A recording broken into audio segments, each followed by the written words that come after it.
Good morning, viewers. Welcome to day 2 of the Jamaica Cricket Association Senior Cup Finals 2017. With us today is your host, Sean Johnson, and hopefully my co-commentator, Kerry Scott, will be in later. We want to say thanks to our sponsors, Juice TV, Blue Water, Ready TV, Shortime Medical, Powerade, Pure National Ice, Hotel Four Seasons, KLS Sports, ESPN FM, Jamaica Scorpions, and the Jamaica Cricket Association for bringing us this live coverage of day 2 of the finals of the Jamaica Cricket Association Senior Cup 2017 Championship. The teams today, still Jamaica Defence Force and the Melbourne Cricket Club. Jamaica Defence Force batting in reply to Melbourne's first innings score of 103 on day 1. In reply, the Jamaica Defence Force are 216 for the loss of 6 wickets. At the crease is Sean Bennett. He's on 65, not out. And with him is wicketkeeper Horace Rohan Chang. He is not out as well on 19. The bowling figures so far: Mackenzie 7 overs, 1 for 21. Lamont 20 overs, none for 37. Miller 28 overs, 3 for 56. Jacobs 18 overs, 2 for 51. Taylor 12 overs, no wickets for 20. And McCarthy 3 overs for 12 runs. Bowling at the moment is Christopher Lamont. He's bowling to Chang from the Blue Mountain end. Our umpires today are Christopher Taylor. He's at the Blue Mountain end, and his compatriot Edson Mitchell doing the job from the George Headley stand end. It's a bright sunny day. The stands people are slowly trickling into the stadium. Hopefully, we have a very good day of cricket. A very competitive match here. JDF are in the lead by 113 runs.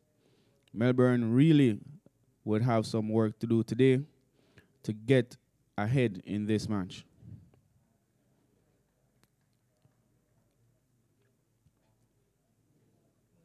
Here is Lamont. He's bowling to Chang. And this delivery is down the leg side and missed by Chang. Also missed by the keeper, who was backed up there by the captain, Nikita Miller, at first slip. There is also a man in at the slip point region, while Lamont bows to Chang, and Chang is forward in defense. This ball is squeezed out onto the leg side. The man at mid-wicket does the fielding, and that's the end of another over. 216 for 6 in reply to 103 made by Melbourne. The Soldiers are still marching on today, day 2 of the JCA Senior Cup Cricket Finals, brought to you by Juice TV, Blue Waters, Shortime Medical, Love TV, Ready TV, Powerade, Pure National Ice, Hotel Four Seasons, KLS Sports, ESPN FM, and the Jamaica Scorpions. Continuing in attack from the George Headley stand end is Captain Nikita Miller. He's bowling left arm over the wicket to the overnight batsman, Sean Bennett. Bennett is not out on 65 from 133 deliveries. Here is Nikita Miller into Bennett, and Bennett is forward and driving up along the pitch to mid-off. There is no run. Bennett has spent some 166 minutes at the crease. Over 2 hours of batting. He has really played well and ensured that the Soldiers have taken a firm grip on this game. Here is Miller into Bennett, and Bennett is forward and in defense.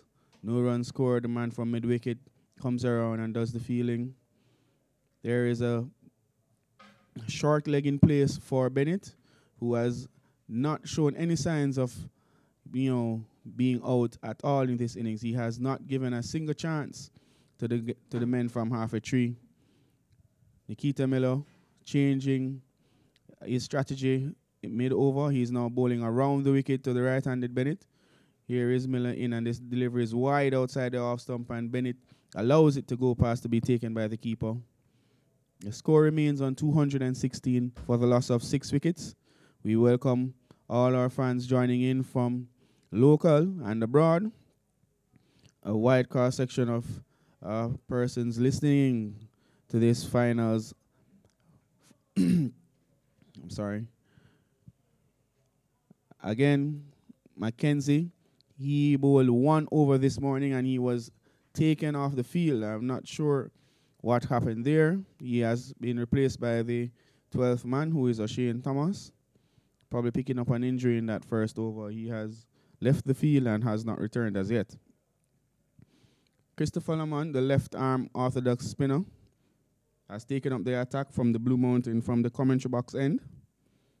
He's now bowling to Chang. Here is Lamont to Chang, and Chang is forward in defense. Chang has really supported Bennett and also played his part in ensuring that the Jamaica Defence Force have all their 4 wickets that they had up just after tea time yesterday. And I'm sure the Melbourne Cricket Club players are looking to get rid of Chang. He has looked the one that they are most likely to get out. However, he has really played well and defied all the odds. Here's Lamont again into Chang as Chang settles. Lamont is in and Bose's delivery is on the line of base. There's a loud appeal for LBW. The umpire has not moved. The batsmen have taken off for a single. The signal is leg byes by Christopher Taylor. The Melbourne team are up in arms on that appeal. They all went up strongly. The ball was on the line of the middle and leg stump. The batsman played and missed. He took off for the single. The umpire wasn't interested. A very good appeal there by the Melbourne team.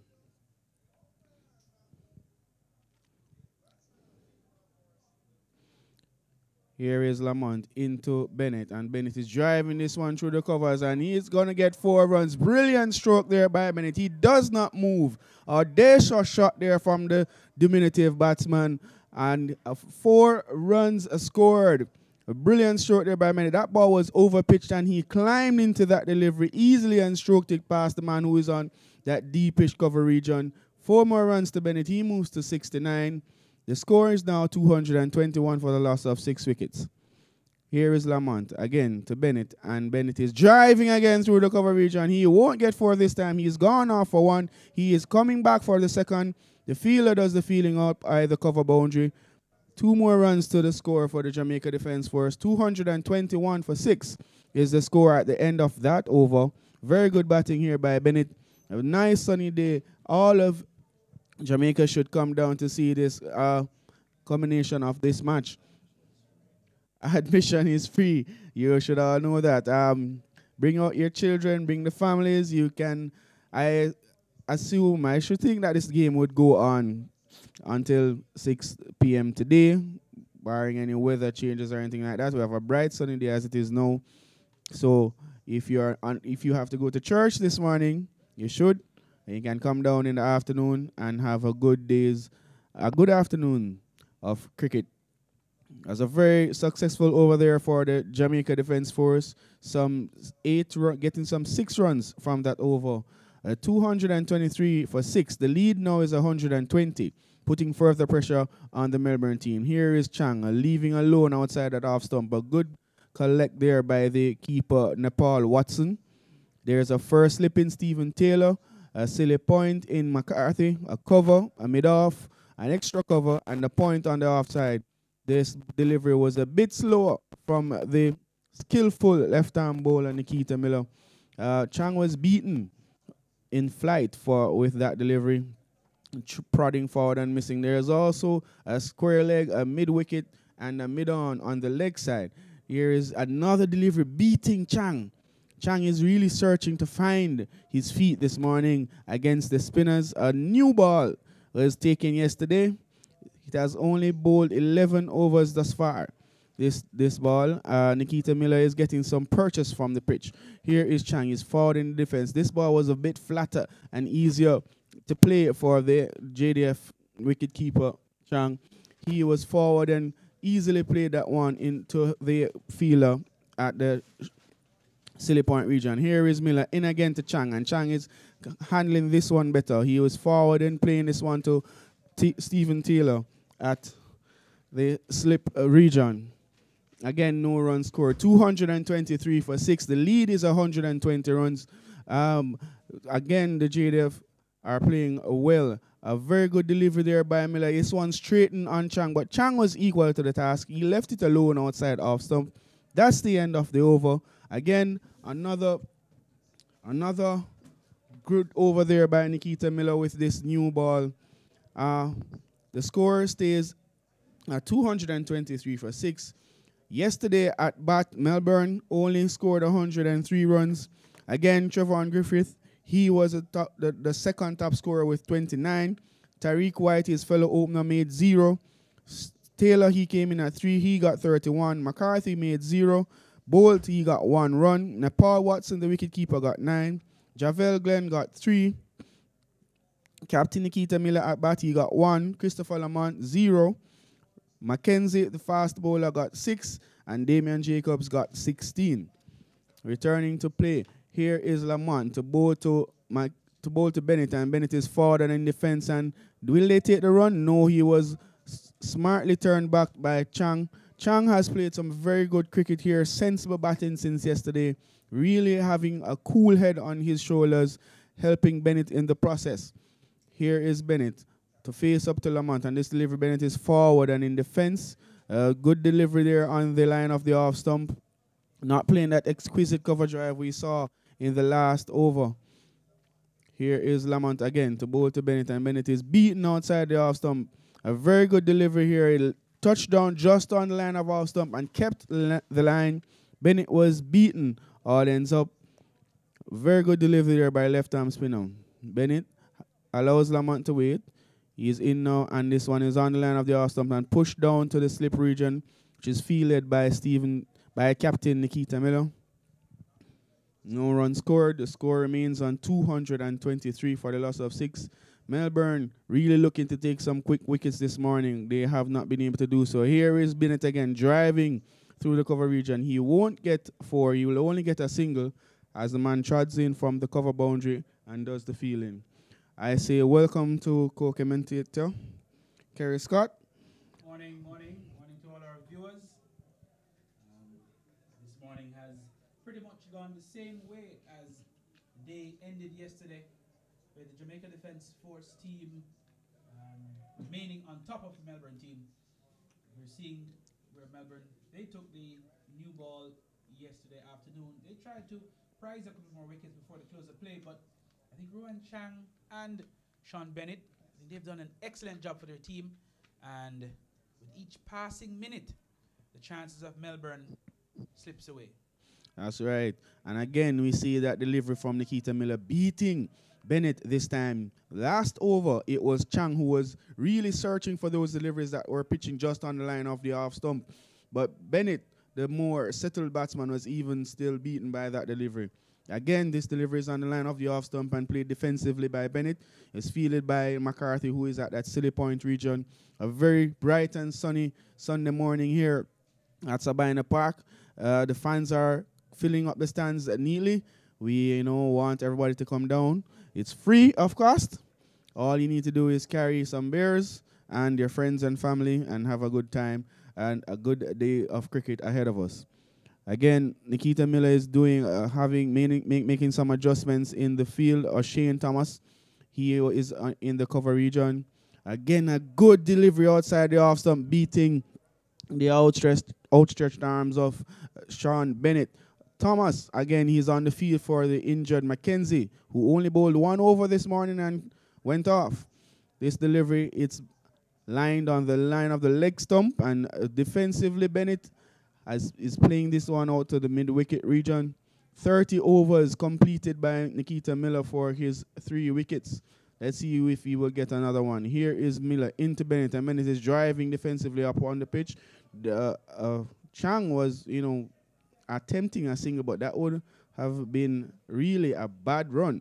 He was sent back by Bennett. Another maiden over by Captain Nikita Miller. The score remains on 223 for 6. Large and in charge, the JDF soldiers are at Sabina Park. And I think one of the critical things that we need to look at, if Melbourne continues to bowl their overs very quickly, you could find a case where when JDF time comes to bowl, they may be able to slow things down and take their time and just kill the day. One believes if JDF can bat, let's say 30 overs if they're going to bat an entire session based on the over rate since yesterday, one would think that they would bat, let's say maybe close to 40 overs by lunchtime. If that is the case, then JDF, when their turn comes to bowl, they can move as slowly as possible. That's right. And we see a bowling change being made here at the commentary box end. Leg spinner Damian Jacobs now has his chance to try and help his Melbourne team to secure some advantage in this first session of day 2. Here is Jacobs to bowl to Chang, and Chang is back and hitting this one straight past the bowler. Will he get 4? No, he won't. Yes, he got 4. Poor bit of work there from Trevon Griffiths down on the long on boundary. He could have pulled back that delivery. However, he's timed the slide poorly, and it resulted in 4 runs to Chang. His first shot in anger, Chang, since yesterday. This ball was very short and on the line of the mid stump, and Chang was back in a flash and hitting this one straight past the bowler for 4 runs. What do you think is the plan of the Army men today, clearly the plan is to try and grind Melbourne into the ground, and they're doing that. One thing I must point out, that is the second time that Trevon Griffiths has done that. He did it yesterday, a similar thing yesterday. He slid, didn't get the slide right. The ball passed him, and it allowed the batsman to get an additional run. And we saw it again here this morning, where he timed the slide very poorly, and it ended up hitting the fence just because of that. We also saw the second time Chang trying that same type of shot, a ball that's sliding down on him. He didn't get a chance to really pull it into the onside. So what he tried to do was to try to pull it straight back past the bowler, which he did this time, and he got 4 for it. What we are seeing from Chang here, Sean and viewers, is a man who has been in the trenches a number of times for the Jamaica Defence Force team. He's now seeing some light at the end of the tunnel, and what he's trying to do, he's trying to ensure that he solidifies the JDF's position in this game.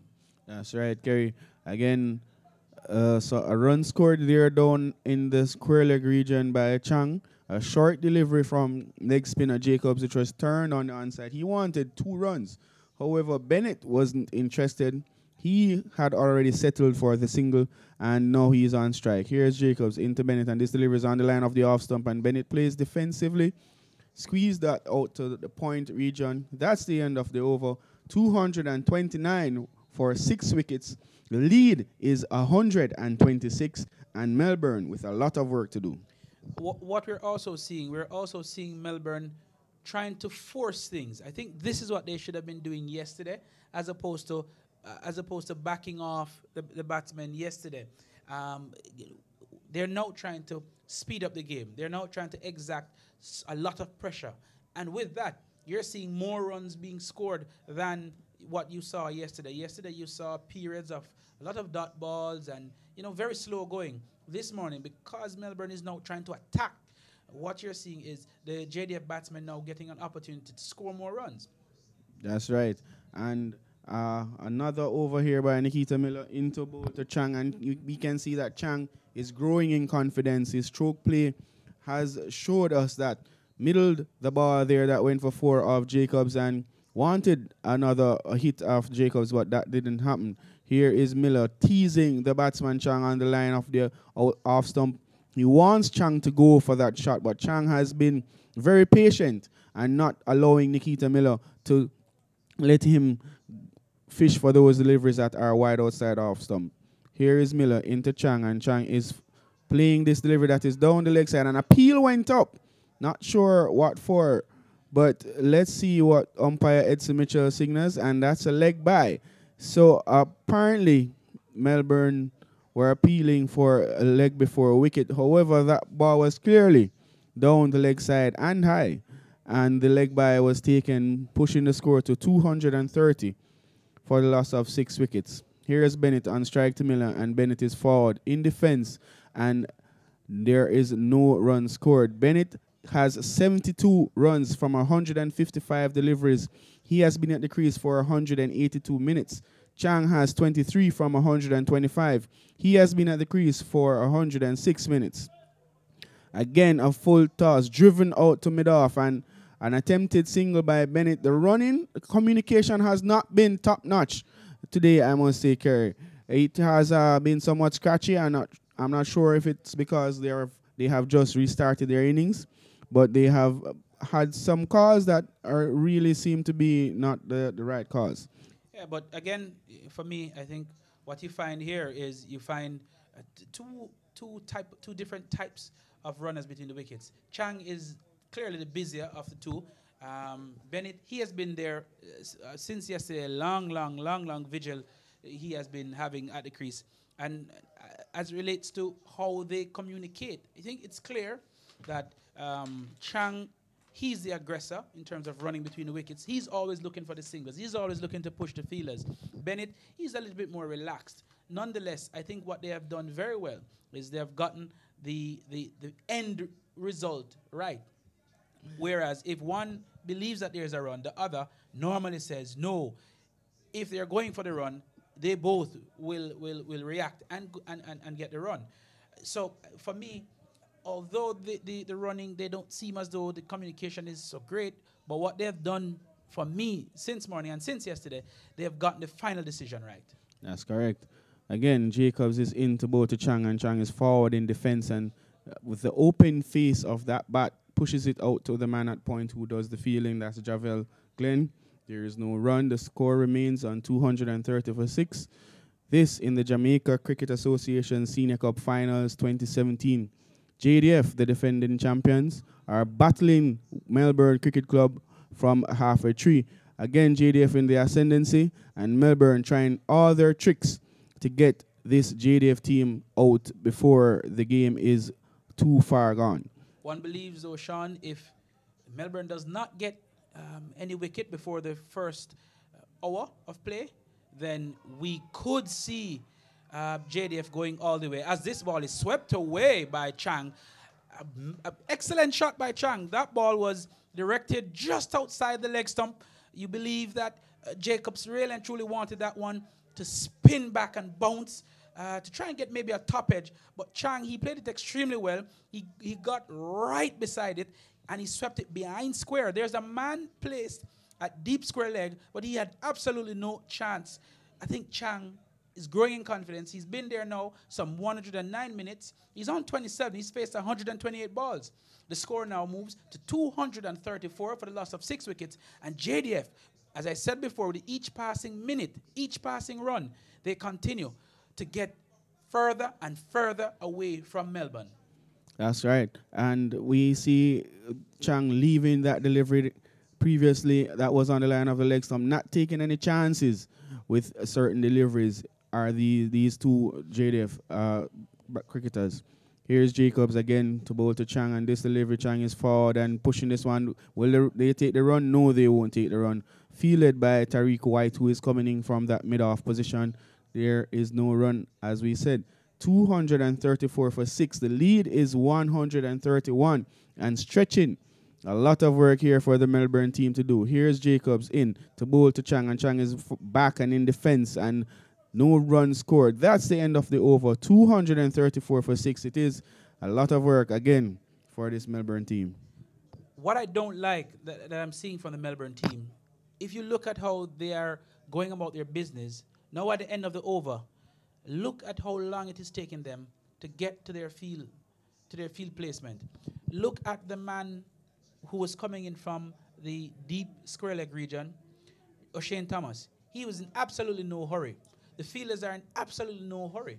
This is not the sign of a team who is looking to press to get some wickets. This is the sign of a team who believes that we are now out of the game and the only thing can save us is a miracle. It seems that way. They have really been lethargic this morning. Here is Miller into ball to Bennett, and Bennett is forward solidly. Bennett looking now surely to get 100. He is now 72 runs from 158 deliveries and trying to press on to bat Melbourne right out of this game by batting out the first session. Miller into Bennett, and this delivery is wide outside the off stump. Bennett is in no rush to chase those deliveries, and he leaves it for the keeper, Nepal Watson, to collect. Miller. I think Nepal Watson, he has done a fairly good job behind the stumps. Things have not been very easy for him. We saw yesterday when Ronaldo McKenzie was bowling, he had to do a lot of work down the leg side, and he did pretty well. Mark, it's 30 extras, and some of those extras are buys, but in between those extras, I think he has done an extremely good job in what I believe was a difficult day of cricket yesterday for him. All right. Miller again into Bennett, and Bennett is driving through the offside. Will he get some runs? No, he won't get any runs.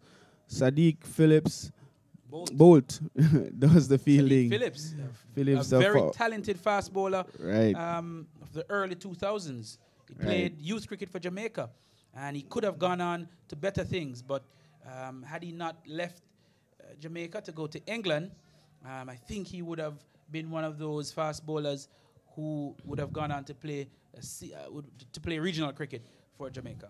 Yes, a very talented young man, Sadiq Phillips. Again, that over went by. The bowling figures for Mackenzie, 7 overs, 1 for 21. Lamont, 23 overs, none for 44. Miller, 33 overs, 3 for 56. Jacobs, 20 overs, 2 for 60. Taylor, 12 overs, none for 20. And McCarthy, his overs were also wicketless.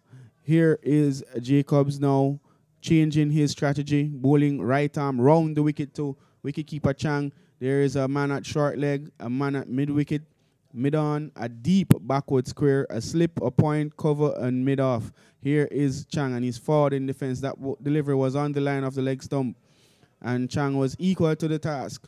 Chang has batted some 113 minutes, faced 132 deliveries, a mere 31 deliveries less than his senior partner, Bennett, for less than half the run. So Chang has really occupied the crease and played defensively, really helping Bennett along the way. Just to give our viewers some perspective on Sean Bennett. Sean Bennett, he has been a member of this JDF team for maybe the last 6 or 7 years. He would have been a part of the championship team a couple years ago, back-to-back championship team, maybe 2 or 3 years ago, and he's put down. Sadiq Bolt puts down what was a simple catch. That ball was aimed on the line of the mid and leg stump.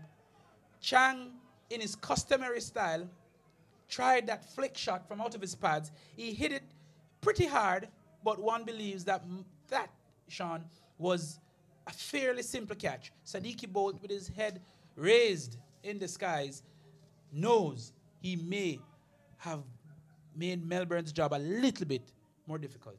That's right. Bolt, the brother of Usain Bolt, really not having a good game. He only made 1 run yesterday. He's dropped a catch this morning, a very important one as well, as Chang is very much as important to the cause as Bennett is. Chang is now scoring some runs, and he has been proven difficult to get out. Jacobs, his strategy worked. He went around the wicket. He put that delivery right on the line of the leg stump. The catch came, and it was floored by Bolt. That ball really and truly, the importance of that delivery, because he's a leg spinner, it sort of closed the angle. So if you're trying to go square, and this ball is played off the top, and we could have a run out here. We could have a run out. Yes, we will. So it looks as if Sean Bennett has been run out. A poor piece of cricket. Sean, you mentioned it a couple overs ago, that the running between the wickets, between both of them, has been poor all morning long. And we're seeing the signs of that. That was a ball that was played off the outside edge of Sean Bennett's bat. It flew to the left of the man who was at point. Chang was down the wicket in a flash. To be frank, or to be honest, that certainly was Chang's call. The ball went behind Sean Bennett. It would have been his duty to listen for or to trust his partner. Chang would have been the one going to the into the danger end. Bennett didn't respond. He stood, Chang ran past him, and we now have seen the fall of the very first wicket of the morning. And interestingly, just before the water break. That's right. And I said it, as you made mention, the communication this morning has not been spot on. We've had a few times where the call was made for yes, the call was made for no. They ran off, they didn't complete the run, they stood up, they did a number of things. And that has resulted now in the run out of the very set overnight batsman, Sean Bennett. He has departed for 72. The score is 235 for the loss of 7 wickets. The lead is 132 runs, however. Javel Glenn was the man feeling at the point era, picked up the delivery. He made sense of what was happening, threw that ball to Jacobs, who collected and took off the bails. And I'm sure they will be relieved that Bennett has been run out. Given that Bolt was the one who spilled the catch off Chang, they would also be happy that, you know, a wicket has fallen because even though Chang was the one who they got the opportunity from, I'm sure they would be quite satisfied, this Melbourne team, with the fact that they are now seeing the back of Bennett. Bennett batted for a very long time yesterday. He scored 72 very valuable runs for the Soldiers. The score is now 235 for 7. The lead 132 runs. The wickets falling, 0 for 1. Harrison went, caught Watson, bowled Mackenzie. Palmer, he was the second man to go. He was caught wicketkeeper Watson again, bowled by Nikita Miller for 31. The score at the time, 96 for 2. Rashid Attar batted well. He was bowled by Nikita Miller. The score at the time, 101 for 3. Damian Gray, he was bowled by Nikita Miller, also playing a similar shot to what Attar played. The score at the time, 137 for 4. He went for just 10 runs. Leslie, he was caught by Griffith at short leg off the bowling of Damian Jacobs for 4. The score at the time, 142 for 5. Then came the fast bowler Sheldon Cottrell. He was caught skying a delivery, caught by the fast bowler Mackenzie. This was after bowling again off Damian Jacobs, gifting him his second wicket. The score at the time was 154 for the loss of 6 wickets. And 235 runs later, this morning on the second day's play, the 7th wicket has fallen via the run-out route. Javel Glenn doing some good work there, and Damian Jacobs, the bowler, shortly after the chance was spilled off Chang. Bennett is run out for 72 runs. Again, some good work there by the Melbourne team. They kept their focus even though the catch was spilled, and they have gotten the reward. The bowling figures for the Army men, bowling out Melbourne for 103. Cottrell, he had 7 overs, 2 maidens, 3 wickets for 27. Leighton Leslie, he had 3 overs, no maidens, 20 runs, no wickets. Leverage, the Jamaican fast bowler, he bowled 6 overs with 2 maidens, 21 runs and 2 wickets. Joseph Palmer, the chief destroyer, he bowled 12 overs, 3 maidens, 23 runs for his 5 wickets, bowling his off spin. Brown bowled 1 over, no maiden, 6 runs for no wickets. Damon Gray, he bowled a solitary over for just 1 run. Again, the players have returned from the water break. Umpires Christopher Taylor and Edson Mitchell. This is the JCA Senior Cup Cricket Finals, being brought to you by Juice TV, Blue Waters, Short Time Medical, Ready TV, Power Aid, Pure National Ice, Love TV, Hotel Four Seasons, KLS Sports, ESPN FM, and the Jamaica Scorpions. The attack is being continued by Captain Nikita Miller from the George Headley stand end. Umpire Edson Mitchell stands at that end. The new batsman is in, and he's facing up. He's playing this delivery out on the offside. Out on the offside, there is no run scored. A very good day here for cricket. And the Kingston cricket stand, as usual, is filling up. The Air Jamaica stand nicely as well. We have a good view here from the commentary box. A bye is signaled off that delivery. And the score moves to 236 for 7. Chang is now the man on strike to face up to Captain Nikita Miller. Here is Miller into Chang, and Chang is forward in defense and playing that ball back up the pitch. There is no run.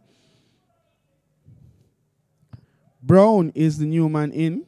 He is not out 0. The left-handed Shamari Brown. Here is Miller into Chang, and Chang is forward and playing this ball out into the cover region where he won't score. 236 for 7. A lead of 133 runs. A very handy lead, I might add. Soldiers' fast bowlers will be licking their chops to be bowling in the second innings to the Melbourne batsmen who have no choice but to attack the bowling to try to, put themselves in some sort of competitive position by this evening to have a small chance of even attempting to win this match. That brings it over to an end. Mackenzie, 1 wicket. Miller, he has taken 3. Jacobs, he has taken 2. Some very good batting here by the Soldiers. Melbourne was successful in the last over. Jacobs is continuing to use his right arm around the wicket strategy to bowl to Chang. Chang there adjusting his guard by giving his guard by umpire Christopher Taylor. We'll see what happens in this over. There's a man at the silly mid-on region, a slip, a mid-wicket, and the mid-on. Here is Jacobs into bowl to Chang, and Chang is forward and in defense. There is no run scored.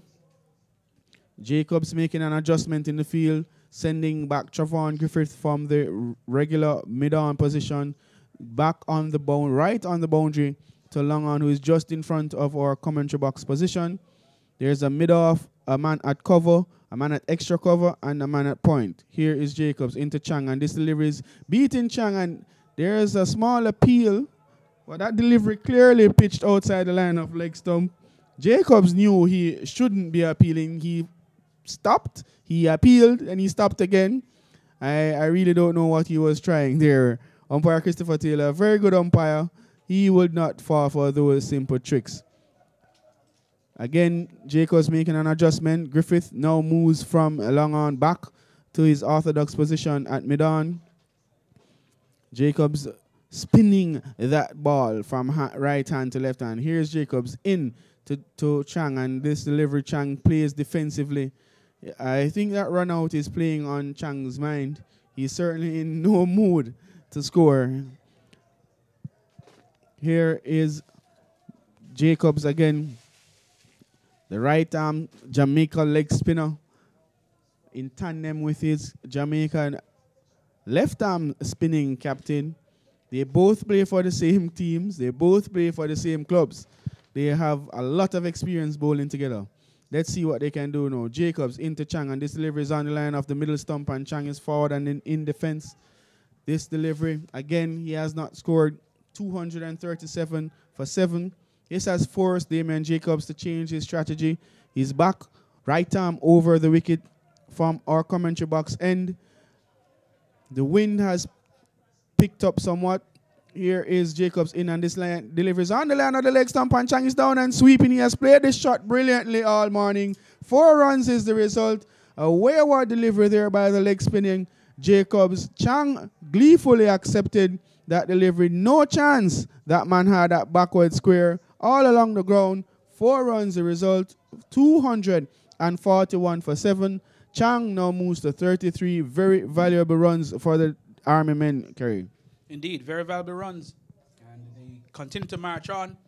Here is Jacobs at the top of his mark. He's coming from the Courtney Walsh end. And this ball is flatter in delivery. Chang's looking to turn it to the onside. The man under the bat He does very well. He went across to his right very quickly and stopped them from taking a single. And that's the end of another over. And at the end of it, the score is now 241 for the loss of 7 wickets. The not-out batsmen are Rohan Chang. He's there on 33. And with him is Shamari Brown. Brown just joined him a couple overs ago. And the left-handed Shamari Brown, he is primarily a left-arm spinner, but he now will have to do badly against Nikita Miller, who is coming from the Michael Holding end. And there's a slight adjustment in the field. Trevon Griffiths, who was at square leg, he now seems to be going to a leg slip position.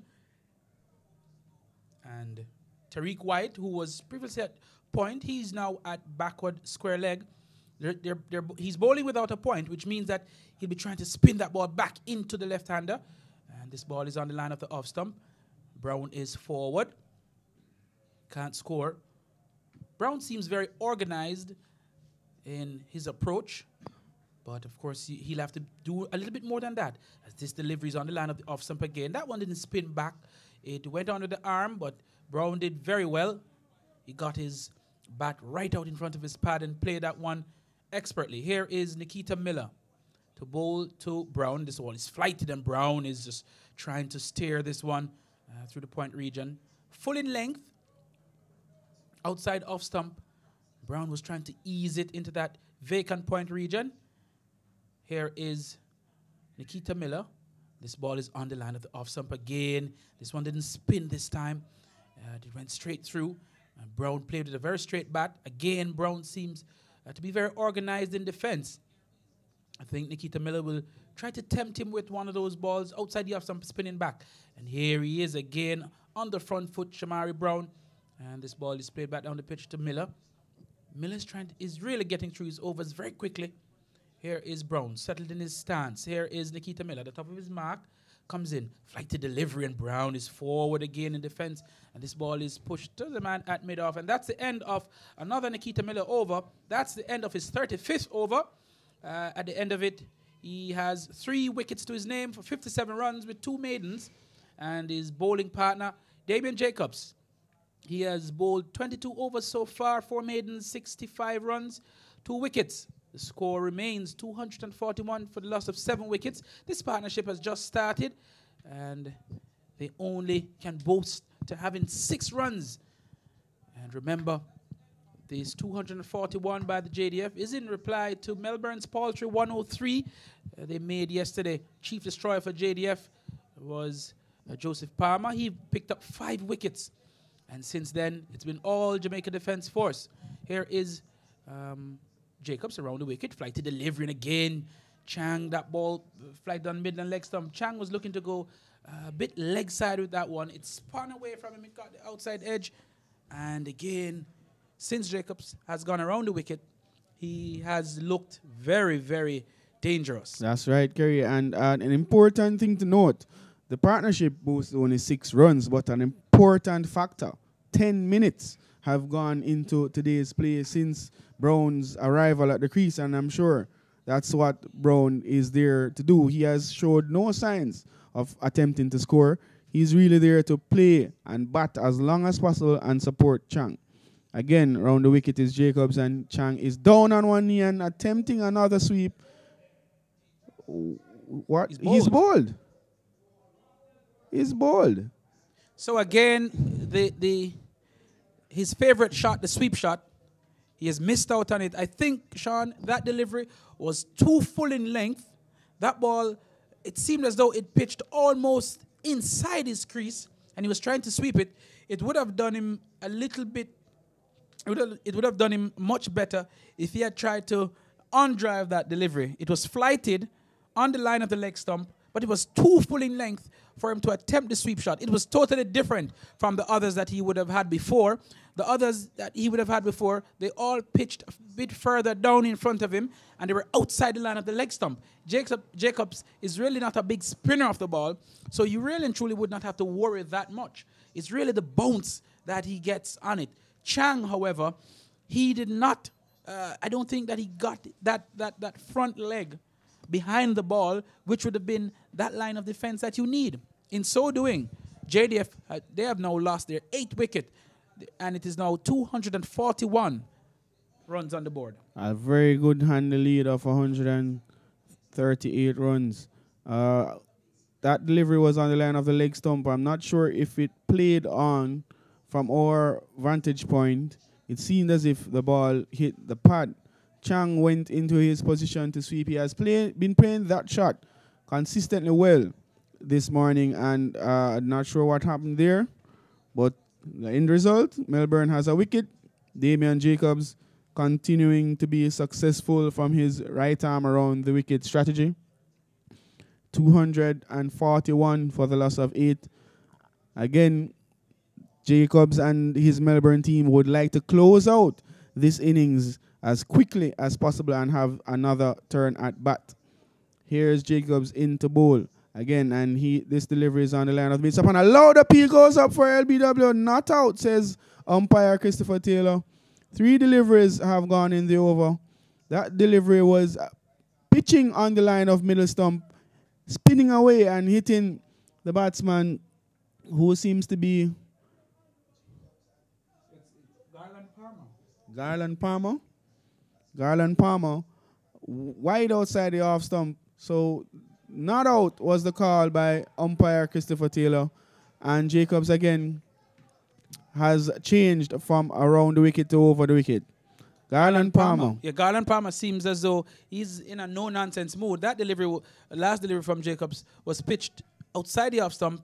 It spun and bounced, but Garland Palmer was looking to really light that one through the offside. Here is Jacobs to Palmer. Palmer is back and cutting and missing. And so Palmer has now faced 3 deliveries. And out of the 3 deliveries, he's played 2 he has cut 2 cut attempts. Here is Jacobs, flighted delivery. And he's wrapped on the pad. There's a loud appeal for leg before, not out, says umpire Taylor. And it was a real vociferous appeal from all the Melbourne players. But I think, again, Sean, a very good decision by umpire Taylor. That ball struck him just outside the line of the off stump. With him offering a shot, it didn't seem as though it would have gone on to hit the stumps at all. And umpire Taylor, he was not going to be fooled by the appeal, by that loud appeal, to give the player out. That ball would have to be spinning back some distance to be given out, LBW. As you rightly said, the batsman pushed out Mr. Brown and was hit just outside the line of the off stump from a leg spinning delivery from Damian Jacobs. And rightly so, Christopher Taylor adjudged the decision to be not out. Again, Nikita Miller taking up his post at the George Headley end. He is into bowl, and this delivery is pushed into the onside for a single. The batsman scamper off quickly. Will they take a second? No, they won't. O'Shane Thomas runs in quickly off the mid-wicket boundary to do the fielding. The score now goes on to 242 for the loss of 8. The right-handed Garland Brown comes to take strike from the captain, Nikita Miller, who now moves from around left arm over the wicket to left arm around the wicket. The field changes are coming. Silly point now included. There is a man at slip, a backward square, a man at a backward point position, cover, an extra cover, and a man at mid-off, mid-wicket, and mid-on. Here is Miller into Brown, and Brown is forward and in defense and seems to be an enterprising player. He has really gotten the fans to cheer even though he hasn't scored a run. He seems a very attacking player. And one believes that we could see an attacking shot coming up very soon. Here is Miller, flighted. And this one, Palmer is letting it go by. He didn't offer a stroke as if he knew that ball would have gone under the arm. He wasn't very interested in playing in a stroke at that. Nikita Miller, however, he's not giving this ball any air at all. He's, as they say in Jamaica, he's coming down on him. Here he is again, and forward is Garland Palmer in defense. This ball trickles down the pitch, and Nikita Miller turns his back. The non-striker, Shamari Brown, had to take that ball up and toss it back to Miller. So the score is 242 for the loss of 8. Here's Miller again to bowl to Brown, and Brown is hitting across the line of the stumps. There are appeals coming. He is given out by Edson Mitchell. He goes leg before wicket. That delivery came down on the line of middle and off. Hit him in line. He was across playing a shot in the direction of mid-wicket. Made no contact with the ball. Appeals came from a run-out opportunity and the leg before wicket. However, he was given a judged LBW by Edson Mitchell. That's the 9th wicket to go down. 242 for 9. Only 1 run added to the score since the fall of the 8th wicket. And Melbourne are certainly now looking to finish off this JDF innings quickly. Indeed. And again, as I said earlier, it would be remiss of Garland Palmer not to have a big heave at one of those deliveries from Nikita Miller. He came to the pitch, he looked as though he was one of those type of players who is a no-nonsense player. He was always going to be going after the bowling, and that he did. This time he missed, as he did the previous deliveries that he went after. And this time he was adjudged LBW. And the man to join Shamari Brown at the wicket is Renard Leverage. Not really known for his batting, but I'm sure he'll be chomping at the bit to get a bowl at these Melbourne batsmen in just a little while. That's right. And Jacobs now will be bowling to Brown. He sends back the man Tariq White from his orthodox mid-on position to long on the boundary. Here is Brown, and he's beaten outside the line of the off stump by a very good delivery from Jacobs. So umpire Taylor signaling to the ground staff to get the roller ready. I guess he believes that this won't last very long. Here is this ball turned into the onside by Brown. And it's fielded there by, it looks like Stephen Taylor. That's right. At a short mid-wicket region. Damien Jacobs, right arm over the wicket to the left-hander Shamari Brown. This ball is flighted on the line of the off-stump, and Brown is forward in defence. He pushes this one to the man at short cover. Brown has looked very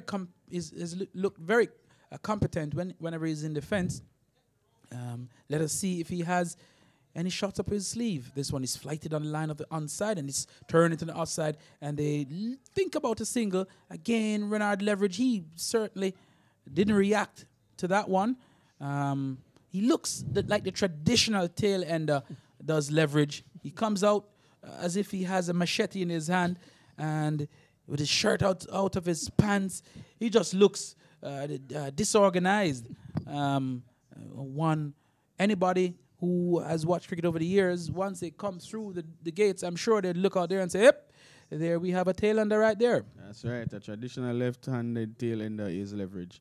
Jacobs into Brown, and Brown is driving this one neatly up to mid-off, and there is no run. Griffith is the man that does the fielding. The score remains at 242 for 9, a very handy lead of 139 runs for the Soldiers. Melbourne looking to finish off this innings, and this delivery is short and pulled by Brown. However, there was a minimal contact made and therefore no runs scored. The end of another Jacobs over, who has taken 3 wickets. That's a maiden. The score staying on 242 for 9. The Soldiers, in reply to Melbourne's first innings score of 103, a quick rundown of the batting card for the Army men. Jermaine Harrison, he made naught. Joseph Palmer, 31. Attar, he went for 55. Gray was bowled by Miller for 10. Leslie went for 4. Cottrell went for 2. Bennett, he batted well. He went for 72 this morning. Chang went for 33. And Garland Brown, he just went LBW for naught. Here is Leverage, and he's beaten outside the line of the off stump by another Nikita Miller delivery. Nikita Miller has so far picked up 4 wickets in 36 overs for 58 runs, along with Damien Jacobs, who has bagged 3 wickets for 65 runs from his 24 overs. And I'd bet my bottom dollar that Nikita Miller would be eyeing a fiver right here, bowling to Leverage. I'm sure he would really and truly be thinking that if he doesn't get the 5 in this over, he'd really have done a very bad job. This delivery is beaten outside the off stump is Leverage. That delivery didn't spin at all. It went through with the arm. A very quick adjustment to the field by Nikita Miller.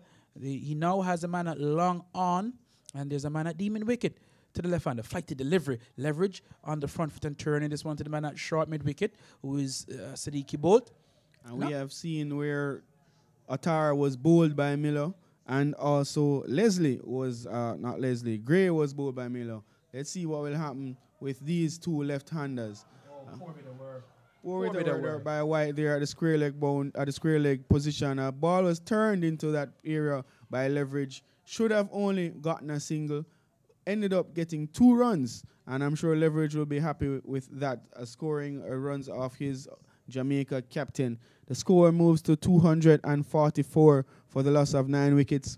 A lead of 141. Here is Miller into bowl to Leverage, and this ball is bowl him. So, absolutely bowled all over the shop. Ball that went on with the arm. Leverage played all around it. The 10th wicket has fallen for JDF. Melbourne has done exactly what they wanted to do. It took them an hour and 10 minutes, and the Soldiers are all out for 244. And again, as I said at the start of the over, I'm sure Nikita Miller would be eyeing a fifer at the start of this over.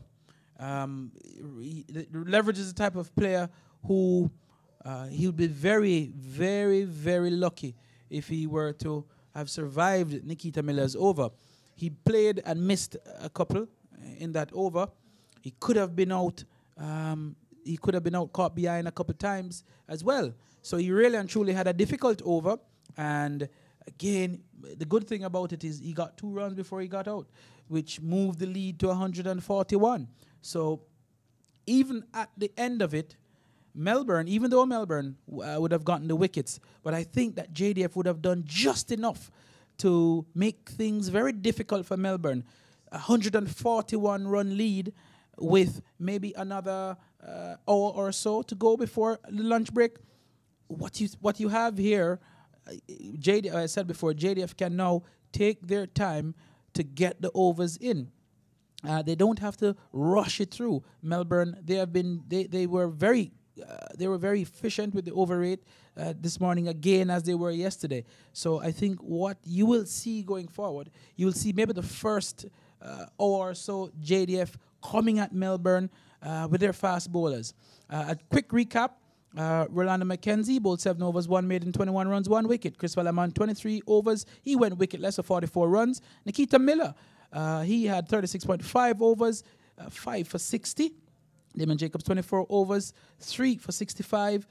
Stephen Taylor, he bowled only 10 overs yesterday, and he went wicketless as well. So did Andre McCarthy, who only had 3 overs. But the chief destroyers for Melbourne in this innings, Nikita Miller, their captain, who had 5 wickets, and Damien Jacobs, their senior spin bowler, he got 3 wickets. The only other wicket to fall, the wicket taker, was Rolando McKenzie. He was injured this morning, and he had to be replaced by young O'Shane Thomas. Sean, for me, I still have a concern, because we saw O'Shane Thomas this morning on the field, which simply means that he is at least fit enough to be out there. One now has to ask the question, why would Rolando McKenzie have been chosen ahead of O'Shane Thomas when O'Shane Thomas is identified as your up-and-coming fast bowler prospect, right. fast bowling prospect? O'Shane Thomas has also been added to the CPL in the CPL franchise. Right. So again, all the signs were pointing to O'Shane Thomas being the next best in terms of fast bowling. Yet we didn't see him here in this very, very important game. Right, and this being the ultimate stage where you want to display all your skills, all your energy, everything that you have learned in this season. This is the final of the Jamaica Cricket Premier Competition, and not being selected to play is really something that is not doing any justice to O'Shane Thomas at the moment. And even this Melbourne team is one less option for them. While it would have reduced their batting, I think they have enough batting. Nikita Miller has shown several times that he is capable of scoring runs. He has done it a lot of times for Jamaica. I'm sure he will be able to do it at this level. Damian Jacobs, he has a double century in senior cup cricket. He also has a lot of experience. So, in my opinion, they would have not really suffered as much because suffered as much damage to their batting, but they would have certainly been able to do with an extra bowler in this game. I think, and for me, it's not even so much an extra bowler because I think they have enough bowling. I think it's a choice of bowling. They pretty much left themselves with pretty much the same for same. You have Damien Jacobs, who I'm sure the JDF team would have already known. You have Nikita Miller. Everybody knows Nikita Miller. You have Christopher Lamont. He has been around the block for many years. So the JDF team would have already seen him. And so what you find, you have your three primary spin bowlers. And then the other options that you've given yourself were the part-time of Andre McCarthy and the part-time of Stephen Taylor. Again, you're talking about two other spin bowlers. So what you've pretty much done, you've pretty much banked your performance, your bowling performance on spin bowling. I suspect maybe that is because they believe that the JDF team bats fast bowling much better than they bat spin. So they wanted to show them all spin. But after making 103, Sean, I don't think that they themselves would have done themselves any justice at all, because 103 really and truly, it would have been extremely challenging for them to defend that. If they had gotten closer to 200, maybe it would have been a different ball game. But having 103 runs on the board, you pretty much gave yourself absolutely no room for error. We saw them putting down chances. We saw some bad bowling that gave away a lot of extras. So, in my opinion, I think that Melbourne got it a bit wrong when they banked all of their money on the spin bowling options that they have at their disposal, and they didn't give themselves an opportunity to use the fast bowlers. Look at Rolando McKenzie. He bowled 4 overs in his first spell yesterday. He picked up the wicket of Jermaine Harrison. He did not bowl another ball until they took the new ball yesterday evening. He bowled about 2 overs after that. So he would have bowled maybe 6 or 7 overs in this entire innings. So you're talking about your spinners doing all the work. You could have thought about, baby, if things didn't go according to plan, you would have at least another fast bowler to back you up. That's right. And the Sabina Park pitch has been playing pretty well. We haven't seen any extra spin. We haven't seen any deliveries keeping low from the fast bowlers. From the JDF fast bowlers, Melbourne batsmen were certainly peppered with a lot of short pitched bowling. So the pitch has really played well. Hats off to the curators. And we also want to say thanks to our sponsors for bringing us this live coverage.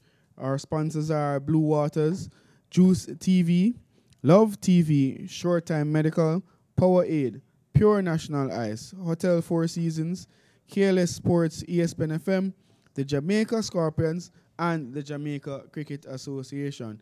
I would like to say thank you for listening in.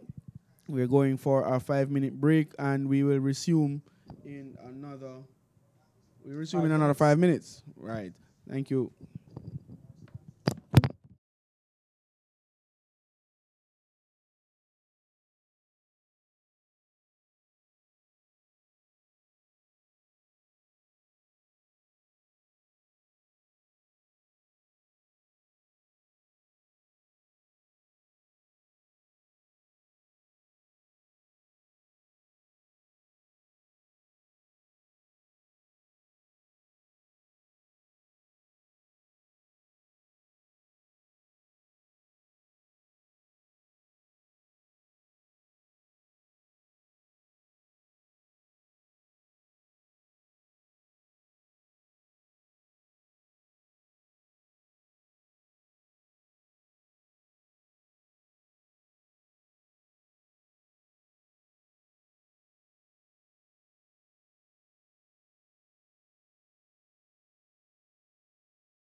So welcome back to Sabina Park. In this, the second day of the 2017 JCA Senior Cup Finals. This finals is between defending champions Melbourne CC and the Jamaica Defence Force. Jamaica Defence Force, in reply to Melbourne CC's first innings, 103, they made 244. And we'll take up the action in the very first over of Melbourne's second innings. And the bowler is Renard Leverage, and the batsman is Trevon Griffiths. And with him at the other end is Tariq White. Tariq White, he went without scoring in the first innings. I'm sure he will want to make amends. And right away we see JDF on the defense. Here is Leverage to bowl to Griffiths. And this ball is very quick. Wide called by the umpires, and Leverage is down in front of Trevon Griffiths. So wide call by umpire Edsel Mitchell. And the big fast bowler Renard Leverage, he's bowling to one slip, a man at short cover, a man at third man, fine leg, deep backward square, a man at deep point, a man at cover, mid off, mid on, and a man at forward short leg. So right away we see JDF on the defense. They're really and truly telling Melbourne that you have to come at us. We won't be attacking you too much. Here is Leverage. Again, short, and it's pulled in the air. This could be a chance. No, it's not. It falls short, and it went to the mid-wicket region. And right away, we are seeing Melbourne on the hunt. And so it's a warning, a second warning from umpire Mitchell to Renard Leverage. Again, that delivery was over the height of the shoulder, and both umpires immediately were on spot.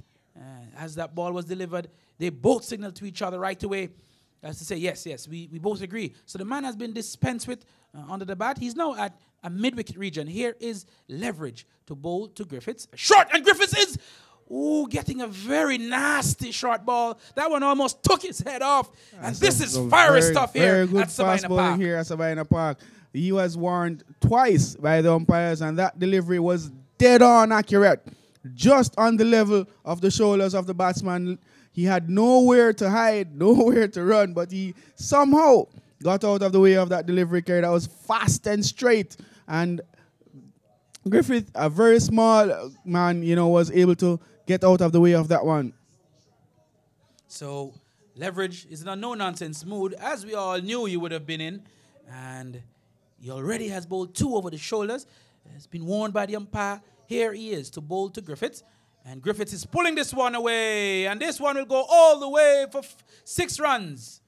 That ball was a bit lower this time than Leverage wanted.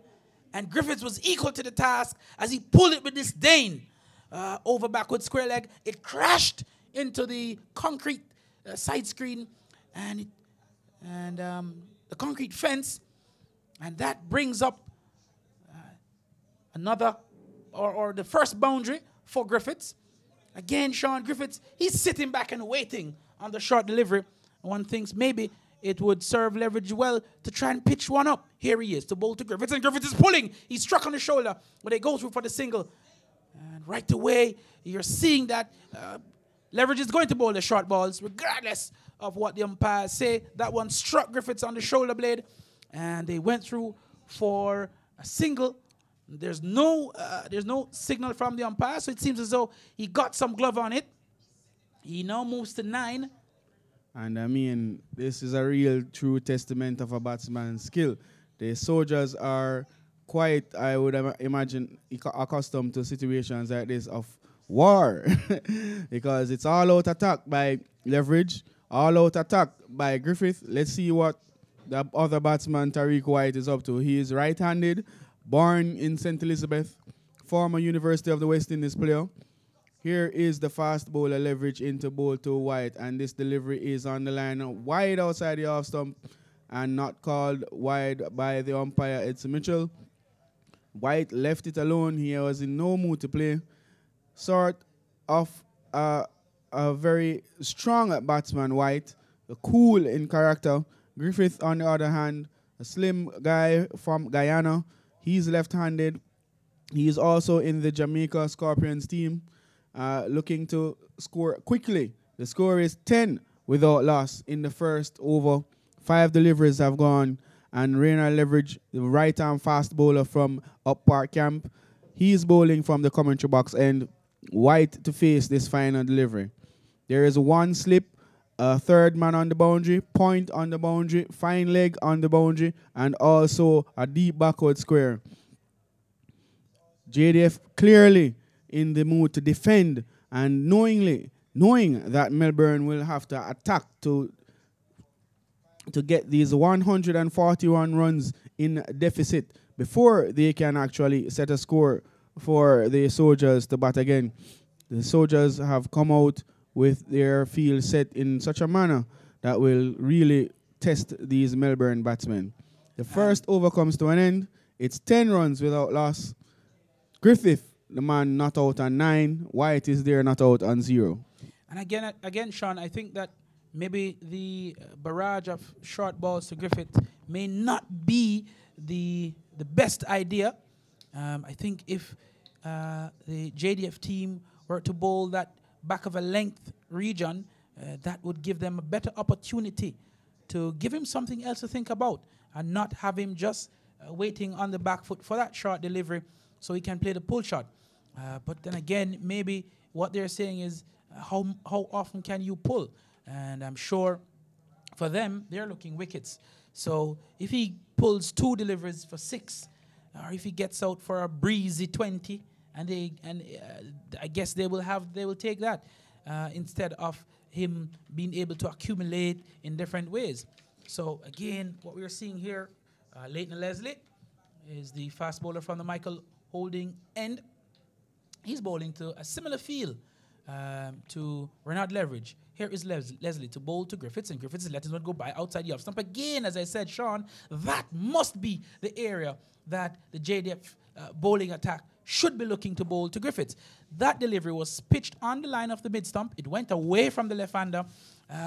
Leslie is bowling right arm over the wicket to the left-hander. His natural angle is to get that ball to come back into the right-hander, which means it will be going away from the left-hander.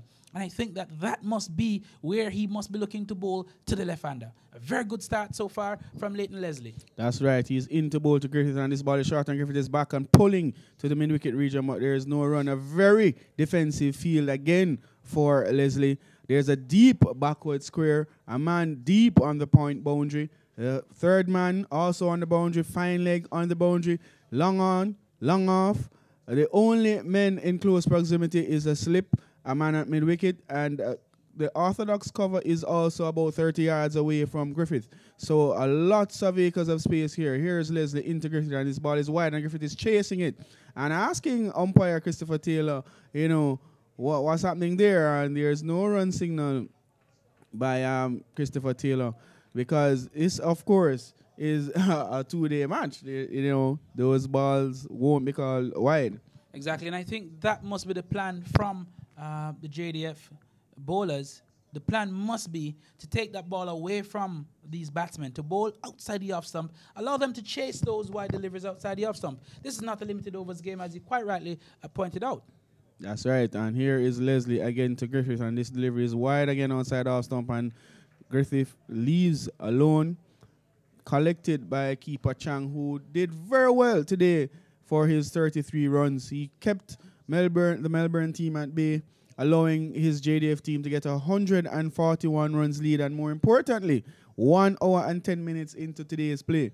There we see on the boundary, not in any whites, that's Dennis Belai. He is injured. The very good left spinner for the JDF, for the Soldiers. He is sadly missed. I think Melbourne will be glad he's not playing. And wide call this time around. That was a slower delivery from the fast bowler. You realize what Griffiths is now doing. Griffiths is now trying to close that angle by coming across his off stump before the bowler delivers the ball. And that, I knew he would have done that at some point in time, based on how Leslie has been bowling. That, to me, Sean, and viewers, I don't have a challenge with if I were the JDF team. It means that he will be playing not from a firm base, but he'll be playing on the move, which means that would allow him not to have full control of the strokes. That's right. Leslie, again, into Griffith, and this ball is wide, and Griffith chases it, gets an underedge, and the keeper collects. I would want to think that even though Captain JDF needs to secure this lead, he should have some more attacking players in due to the fact that, one, the ball is new. So that he's going to get chances. He should at least give his fast bowlers a couple of overs where they can get some men in catching positions. But the plan is quite clear. They are just there to stop the runs from being scored. Leslie again into Griffith, and Griffith is hitting this one over the mid-wicket region. Will he get 4? Yes, he will get 4. A very firm shot there by Griffith. The ball was short and on the line of the awesome. He was quickly into position and hitting that one forward of square for 4 runs. That's the end of the over. 15 runs have been scored in 2 overs. The run rate is 7.5. Griffith has moved on to 13 runs off 10 deliveries. And it's quite clear what both teams are up to at the moment. Indeed. But the only challenge with what I'm seeing here is Melbourne, they will need to score. For them to really and truly give themselves a chance, they will need to score somewhere in excess of 300 runs, Sean, for them to really and truly give themselves a chance. And the 300 runs will have to come certainly before tea time. So one thinks that by now and the end of by the end of this session, they will have another. JDF has another 34 minutes. You're talking about maybe 9-10 overs at max that they can bowl. Maybe 9. Oh, right. 12:30. Right. So it's now some 34 minutes that left for this session. And this ball is hitting in the air, and it goes past the man at mid-on, and it goes into the fence just about now for 4. So Leverage, he tried to pitch that ball up. White was in the drive. He got enough bat on it to clear the man at mid-on, and it went to the fence for 4. White, now you see him making room by stepping away to the leg side. Leverage followed him with that delivery, but White was equal to the task, hitting that delivery on the up and over the man who was moved from his original position of long on up to orthodox mid-on, and it beat him and went into the fence for 4. He has now been placed back in his original position at long on, and Leverage now going for some runs here. He has bowled 1.1 overs for 14 runs. Let's see what he has in store for White. Here is Leverage coming in from the commentary box end, and White is back and missing this delivery that's outside the off stump, and he was in no position to play that shot there, Kerry. No ball called by umpire Edsel Mitchell. It seemed as though it was a front foot no ball. And again, as we all know, Melbourne, their intentions are very clear. They will be coming at the bowling, and JDF, their intentions are clear. They'll be sitting back and waiting for Melbourne to come at them. There's absolutely no fielding restriction here, so they can have as many fielders on the ropes as they want. Currently, they have 6 men on the ropes. They have a long off, long on, deep point, third man, fine leg, and a deep backward square. Here is Leverage to bowl to White. White is backing away and hitting this one high and hard, and this one goes into the Kingston Cricket Club pavilion, and it goes for 6. That was a ball pitched up on the stumps. The captain is annoyed with Leverage, and White moves now to 10. He has 2 scoring shots, a boundary and a 6. And Leverage, Sean, he does not look very happy. No, he's not. He's actually bowling the wrong length, I think, to Tariq White. Those deliveries he was bowling to Griffith in the first over, he should try and attack White in the same manner. He is either going to be short or extremely full. That length would not work with this mode that the batsmen are in. Here he is to bowl to White once more. White coming across in a short delivery and a very interesting one. Ooh, and there was almost a run-out attempt there. Bye will be called now by umpire Mitchell. A run-out attempt there by the captain at slip. And a warning given to Leverage, one over the shoulder, as was in the last over that he bowled. So Leverage is having a very rough time here. I think his captain is really not pleased with him. I've not seen Sheldon Cottrell on the field. I'm wondering if maybe something is wrong with him. So it seems as though the JDF team, they're playing with one bowler short, a very important bowler at that. Here is Leverage. The bowl to Griffiths, and Griffiths has turned this one into the onside. It goes through for a single. Leverage goes after it. This could be a run-out chance. They won't go for the second. The throw comes in, and wicketkeeper Chang, he was very quick in reacting to ensure that they only got a single. Griffiths now moves up to 14, the score to 28. We're in over number 3, and Melbourne, they have a deficit of 141 before the Jamaica defense team will bat again.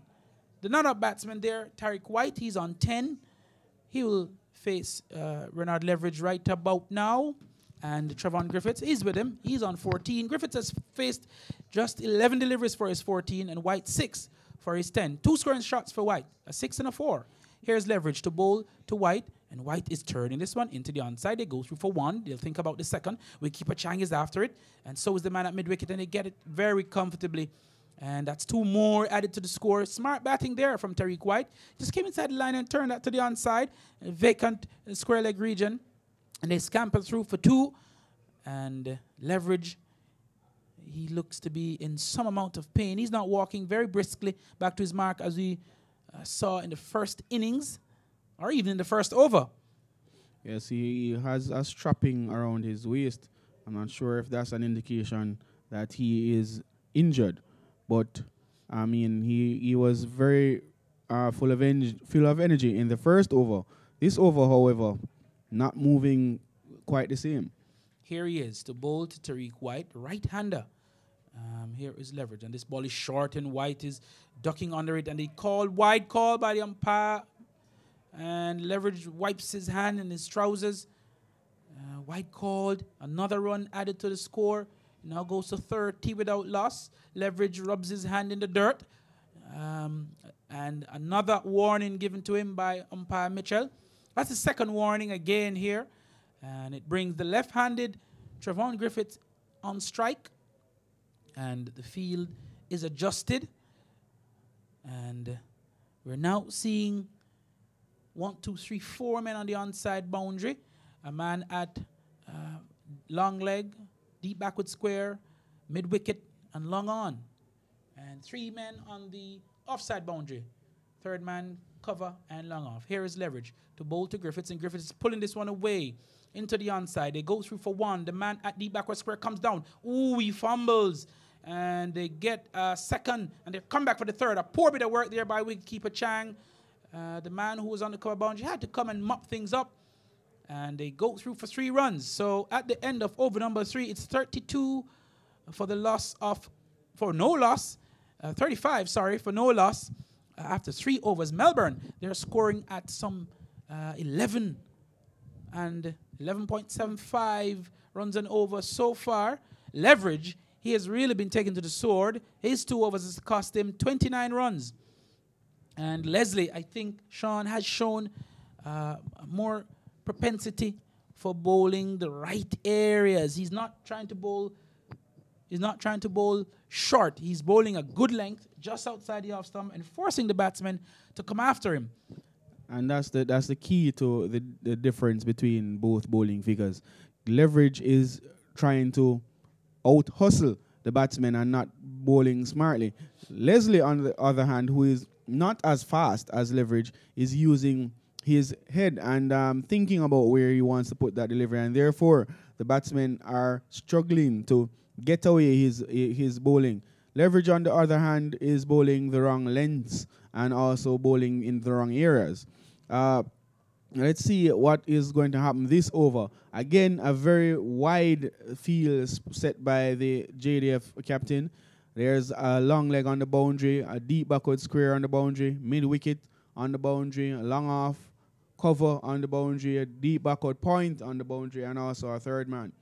The only close infielder would be a man at an orthodox mid-wicket, and Leslie, who is bowling. Here is Leslie, and it's a slower delivery. Griffith goes for the hike over mid-wicket and misses. He gets an inside edge, actually. And Horace Chang, the wicketkeeper, runs around. Rohan Chang, the wicketkeeper, runs around to do the fielding. A single is taken. The score moves up to 36 without loss in the 4th over of this innings. Griffith is on 18. White is on 12.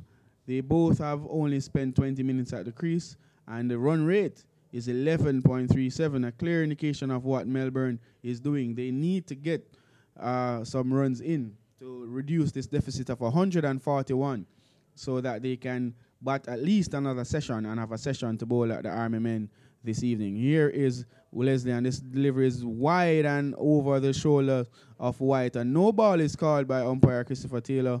That must have been a front foot violation. He is also called for one over the shoulder. The bowlers in this format of the game have 2 chances to bowl a delivery over the shoulder. On the 3rd occasion, the umpire would have called and signaled no ball for that ball that is over the height of the shoulder of the batsman standing upright. I think this is a very good move from Leighton Leslie to be going round the wicket to the right-handed Tariq White. Let's see if he will get his areas right. Here is Leslie, and this ball is pitched up on the off stump, and White tries to go down the ground. They're coming back for the second. The man who is on the long on boundary, he was very slow in moving, and they came back for the second. But again, Sean, I think the lengths bowled by Leighton Leslie are much better lengths than the lengths that we saw from Renard Leverage.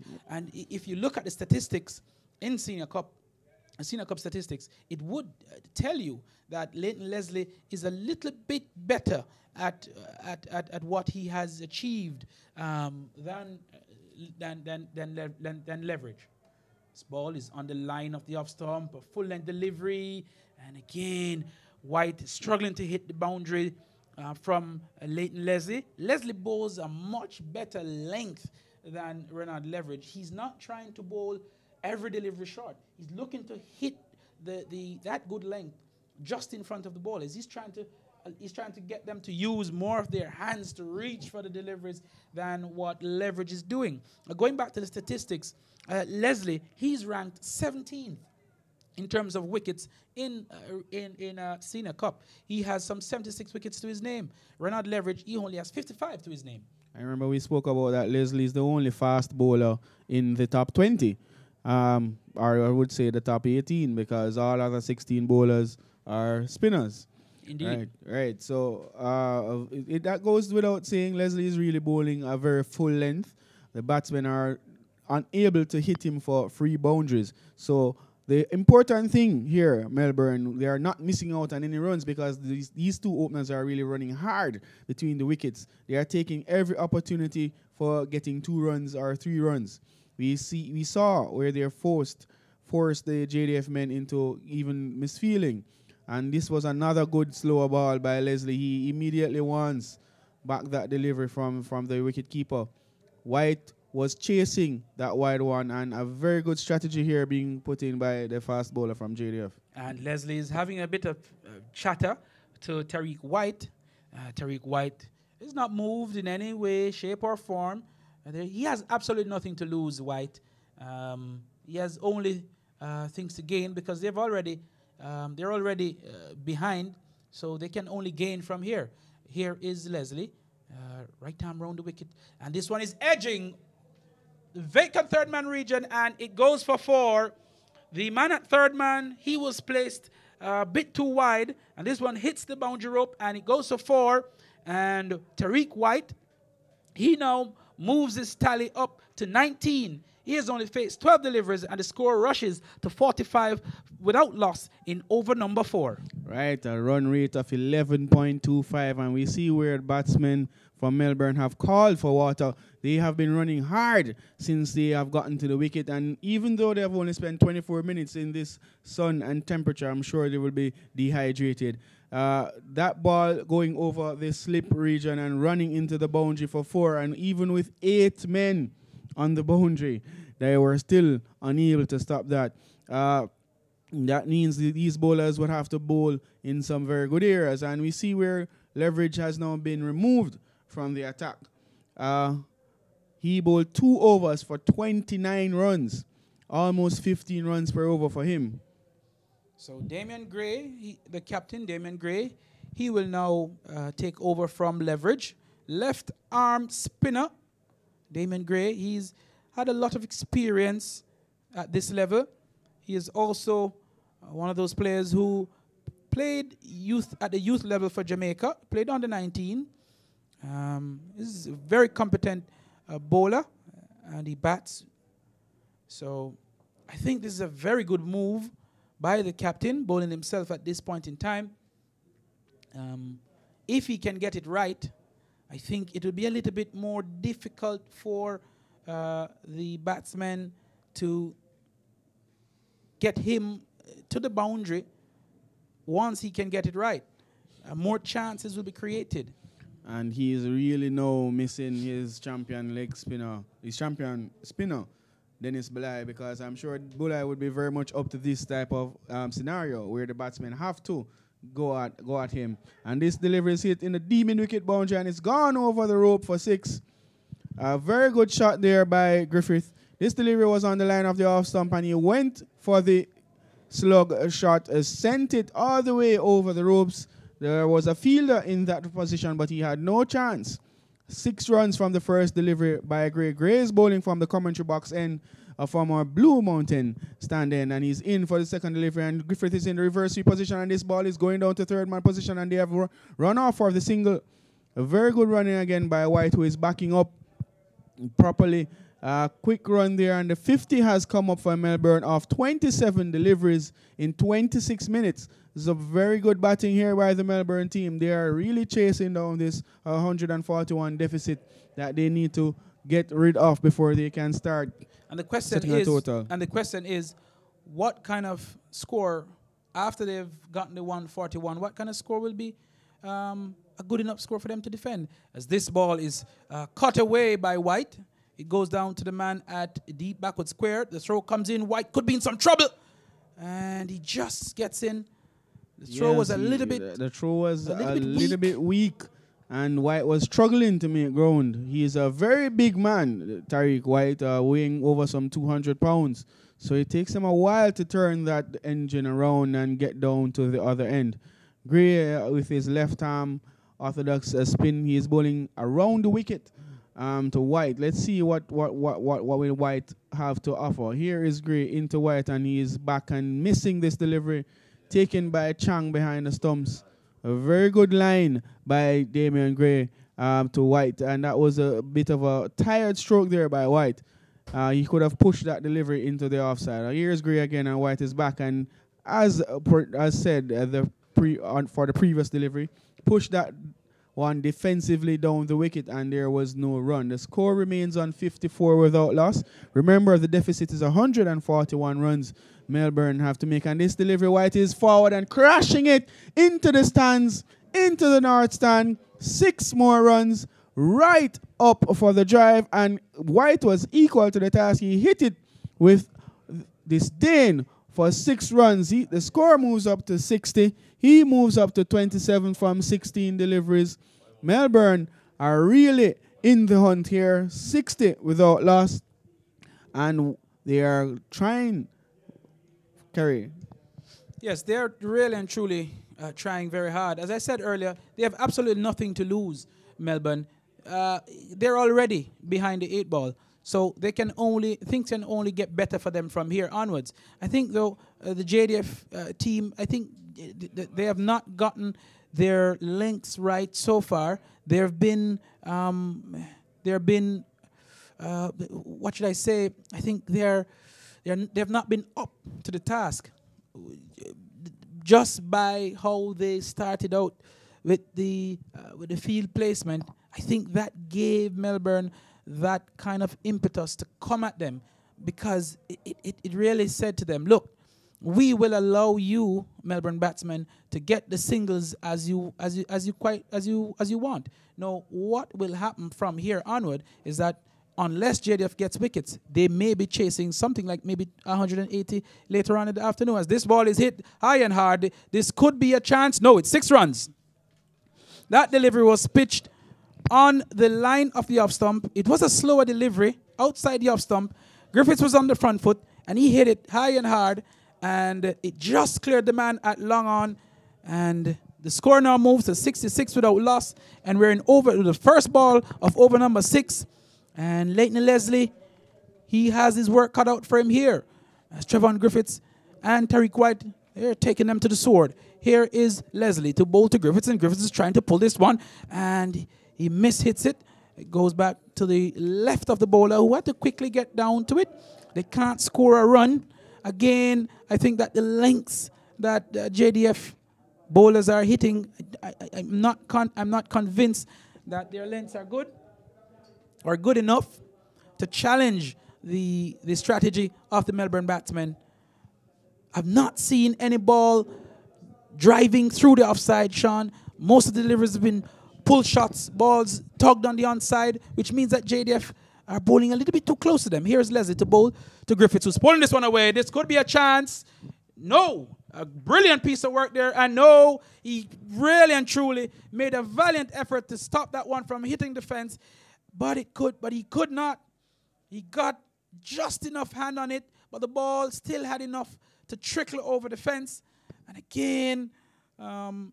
again, this is good stuff for Melbourne because it draws them now closer to that deficit. The score is now 70, and they are some 71 runs away. If things continue along this vein, they will remove the deficit before the luncheon break, and then, Sean, will have a serious game on our hands. That's right. And Leslie again into bowl to Griffith, and Griffith is going down the wicket and missing this one. A no ball called by umpire Christopher Taylor. So JDF are really not doing themselves any justice in this game. A really interesting game here. JDF bowling well in the first innings, Melbourne batting poorly. JDF batting well in the first innings, and Melbourne bowling poorly. Is it a game of reverse conditions? Well, I mean, I think it's a game that the people who can hold their nerves, they will come out on top. Here is Leslie, slow delivery, and this one is pushed into the offside by Trevon Griffiths. He's looking to come back for the second. A throw comes in. It's a very poor throw, and they thought about the second but decided against it, and that moves the score to 72 without loss. The Army men, they seem very ruffled here. Their plans have not gone basically how they've wanted it to. And I think the loss of Sheldon Cottrell seems to be a huge one, Sean. Not having your main fast bowler at your disposal in a game of this nature is really and truly something that has set them back. They've lost 2 bowlers now. Dennis Bulai, who was not fit enough to play in this game, and now their left-arm seamer, Sheldon Cottrell, who did an excellent job for them in the first innings, he apparently is not fit enough. Here is Leslie. This ball is wide outside the off stump, and a slower delivery. White tried to squeeze it into the offside, but he's looking for the wide. He didn't get it. A good piece of work by the wicketkeeper. He collected the ball cleanly, and it's now 2.5 overs bowled by Leslie, and it's cost him some 27 runs so far.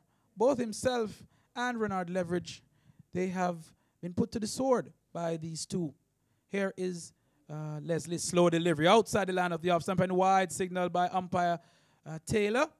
And again, Sean, that's the 8th extra in this inning so far. Right, all no balls and wides.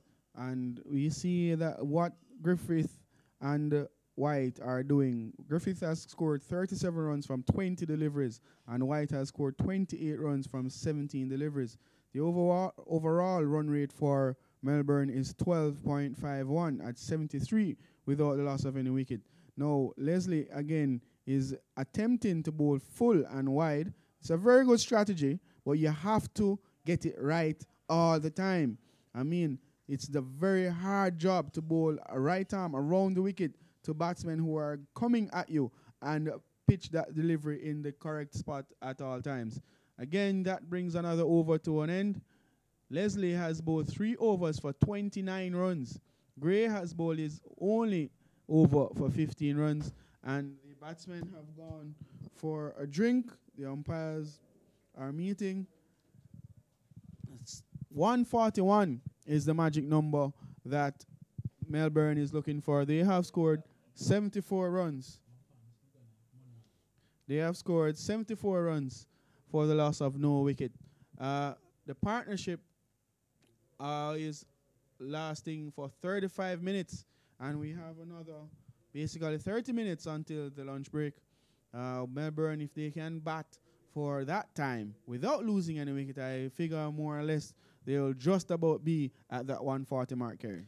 And I think that Jamaica Defence Force team, I think they have gotten their plans a little bit off this morning. We're seeing now the introduction of a new bowler. It seems like Joseph Palmer, the chief destroyer in the first innings. He will now be bowling from the Courtney Walsh end, which I'm still not convinced is the right move. Palmer got his 5 wickets from the Michael Holding end yesterday. Here he is to bowl to Tariq White, and White is forward in defense, and he can't score. A very good start here by Palmer.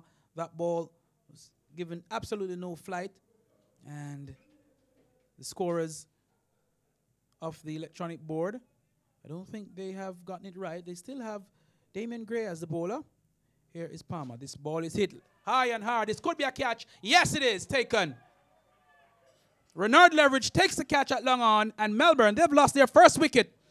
Joseph Palmer, the man who was the chief destroyer in the first innings, in his first over, the second delivery, and he has picked up the wicket of Tariq White. Again, Sean, I'm still not sure why Damien Gray would have bowled himself ahead of Joseph Palmer. Joseph Palmer showed that he was the chief man who had the Melbourne batsmen in all sorts of trouble in the first innings, and yet he delayed in getting them involved in the game until now. And immediately he has been rewarded with a wicket. And I would want to think that that would have been the right plan. However, Gray, in his estimation, chose to bowl himself, and, to no avail. 15 runs were scored off his solitary over without the loss of any wicket. And immediately, as Palmer came on, his first delivery was on a very good length, at a very good pace, and White was unable to score. White attempted to score his second delivery, and what came of the result of that was a wicket. And Gray should have known that Palmer would have at least been shown some respect based on the fact that he got 5 wickets in the first innings. These Melbourne batsmen would be wary of that fact and would not want him to repeat such a performance. Therefore, it would be easily said from our vantage point, the best players are always off the field. However, we are seeing it quite well, and we have made some very good calls since we have been here. And again, the new batsman in is Stephen Taylor. The score is 74 for the loss of 1. Joseph Palmer has been the man. 2 deliveries into his spell, he has gotten the wicket of the right-handed Tariq White. Taylor now in, and he's down on one knee and sweeping and running off again quickly for the single. The delivery was on the line of the middle and off stump, and Taylor was down and pushed that ball into the vacant onside. I mean, all the men are on the boundary. There are 1, 2, 3, 4, 5, 6 men on the boundary here at SABINA Park. What we're seeing also, Sean, is the experience of Joseph Palmer. That first delivery to Stephen Taylor was full in length. Taylor playing his first delivery, being full, he played that sweep shot. If he had missed, they could have been in business. This ball is pulled away by Griffiths. It was very close to the man at short mid wicket, and they went through for the single. But again, with Joseph taking the pace off these deliveries, it is forcing the batsmen to try and hit them. Palmer, in his first over, has picked up the wicket of Tariq White. Stephen Taylor, he made 80-odd in the semi-finals against Kingston Cricket Club. Here he is, a very attacking player. And this one beaten outside the off stump is Taylor. A very good delivery from Palmer. That one was short, but it went through with the arm, and it went past the outside edge of Stephen Taylor's bat. And the score stays on 76 with the loss of 1. Here is Joseph Palmer to bowl to Taylor, who's pulling this one away, and this one will be 6 runs. He got a hold of that one, and he hit it high and hard into the mid-wicket region. It goes for 6, and the score now rushes to 82 for the loss of 1 wicket after just 7 overs. Joseph Palmer, the man with the solitary wicket in his very first over. And that one, he missed his length, and Taylor was quickly onto it in a flash and hit it high and hard over the mid-wicket boundary. No chance for the fielders down there. That one went a couple rows back, and that has brought Taylor up to 7. He has only faced 3 deliveries. Griffith is not out on 38 from 21 deliveries, and the score at a run rate of 11.71, 82 for the solitary loss of Tariq White, who went caught by leverage, bowled by Palmer for 28. We see, again, Leslie still the person who will be bowling. Short of options here, Damian Gray. He does not have the services of Cottrell or what's the name? Dennis Bulai. Dennis Bulai, right. And Leverage, who was taken to the cleaners in his 2 overs, I'm sure he would not be turning to him quite for some time. A very dangerous option here by Griffiths was removed his helmet to Leighton Leslie, and this ball is pitched up on the line of the off stump, full in length, and Griffiths drives it hard down to the man at long off. They go through for a single, and that, I believe, Sean, must be the length that the JDF team bowls to both batsmen, a very full length, a Yorker length pretty much. These batsmen, they are very strong on the onside, so they have to be very careful that they do not bowl too short to them. Here is Stephen Taylor. He will be on strike to Leighton Leslie. Here's Leslie coming from the Michael Olin end to bowl to Taylor, and Taylor is driving. This one is in the air. He could be caught. Oh, just short of the man coming across from that third man boundary, and a very excellent stop by that man.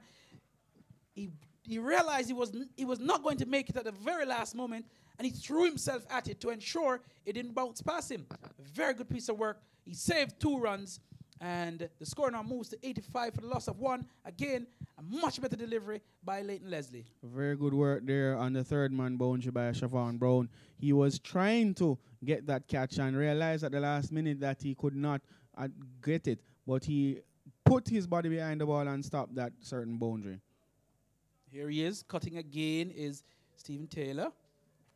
Back to Shamari Brown again, and they go through for the single, and the score now moves to 86 for the loss of 1. We're in over number 8, and we're seeing a slight reduction in the run rate, and that brings Trevon Griffiths on strike. Leslie has done a very good job so far, I think, minus his second over, that I think he really and truly missed his length real badly. Here he is to bowl to Griffiths, the man I'm sure they want to get out. And Griffiths hit this one in the air, down the ground, and it's 1 bounce into the fence for 4. So the score now moves to 90 for the loss of 1 wicket. And another 4, another boundary by Trevon Griffiths there. And this 141 lead by the Jamaica Defence Force is being attacked without mercy by these batsmen. And Trevon Griffiths now rushes up to 43. He has only faced 23 balls for that 43. Right, and with the score at 90 for 1, with another 20 minutes remaining to the lunchtime. Very good work here by the Melbourne team. Again, Leslie short, and Griffith is equal to the task. Will he be caught? Caught, yes! He's caught!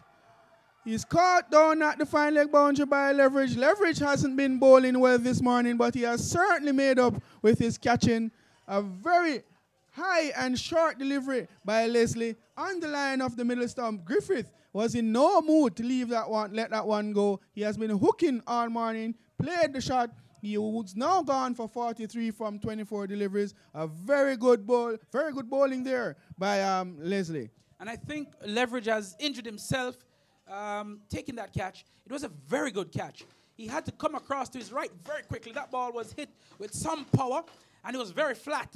One of those balls that he really and truly got in the middle of the bat, and it seemed as though he may have damaged his finger. He's he's getting some medical attention on the ropes. He's a very tough candidate. A very sharp catch, though, Sean. I think those are the type of catches that win you matches.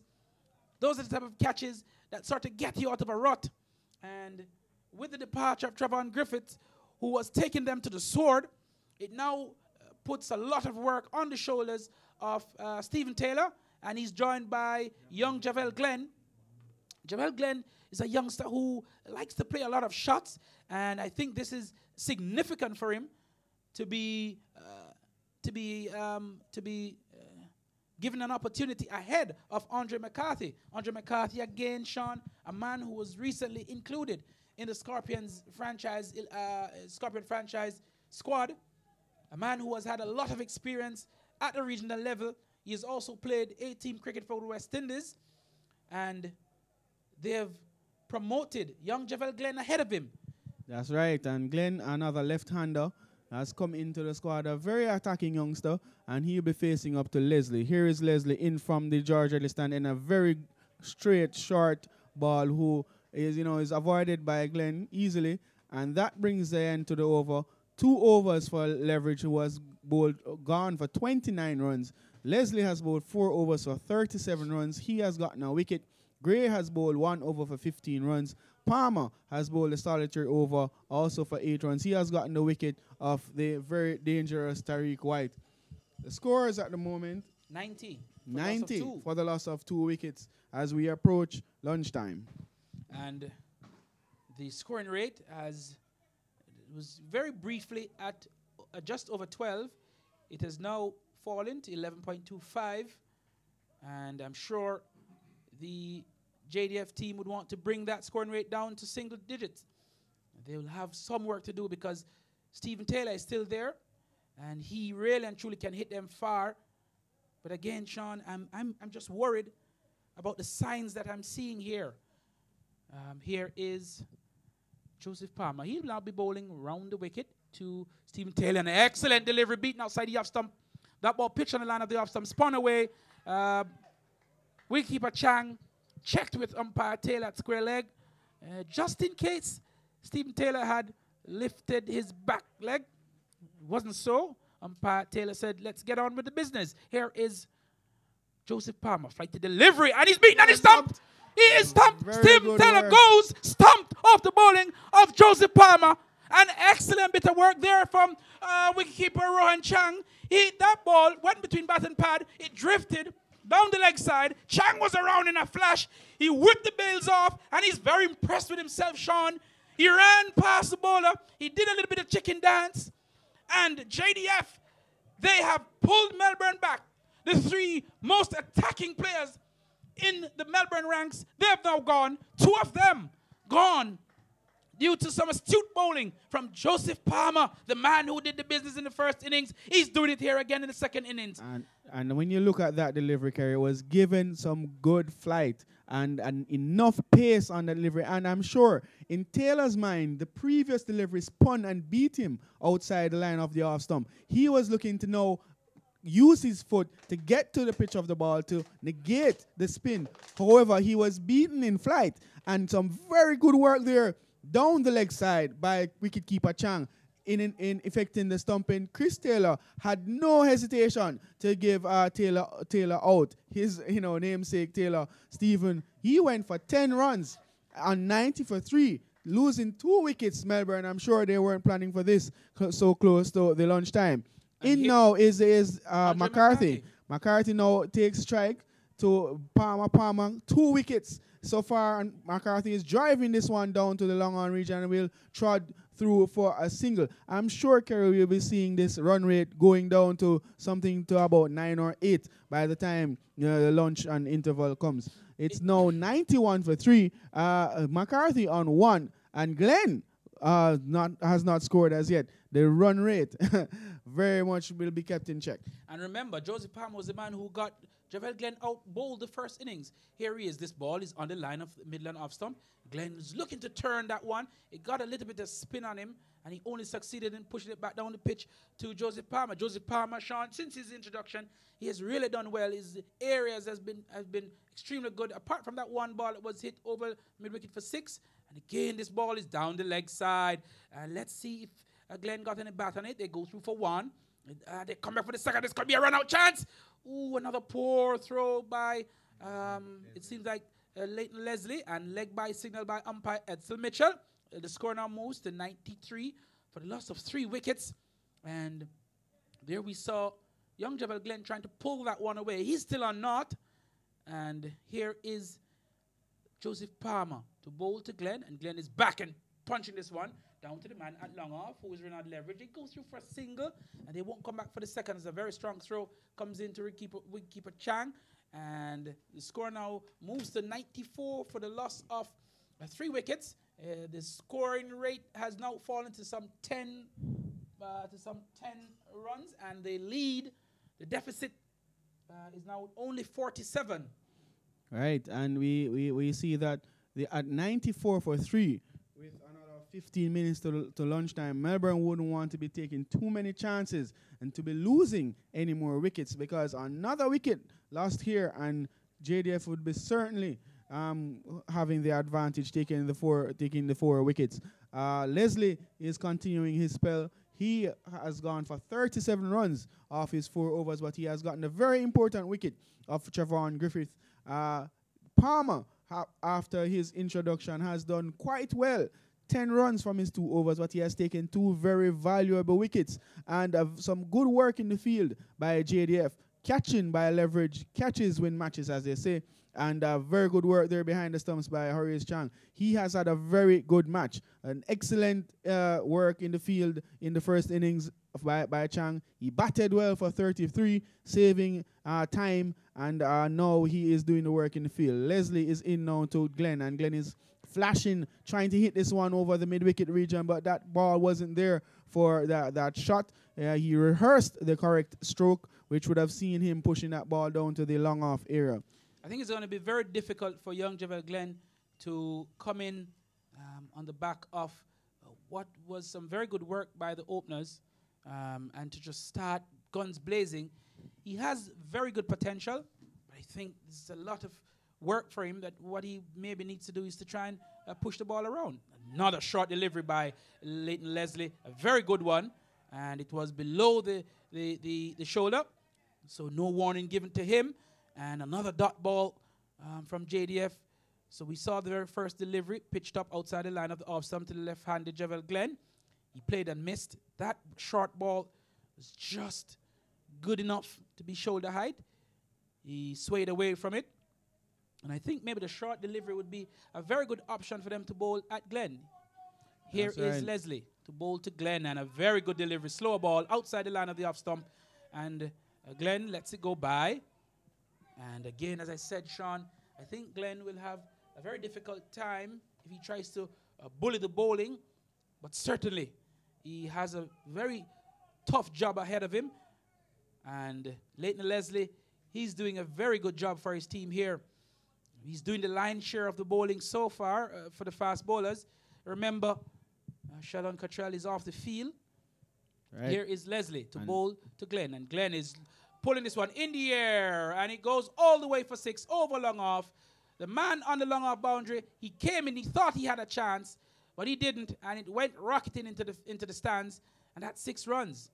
And that has brought up the 100 for Melbourne CC. 100 runs off 60 balls in 53 minutes, and a very good shot there by Glenn. That ball was short and just outside off stump, and he hit that one with somewhat of a flat bat, all the way over long off for 6 runs into the George Redley stand.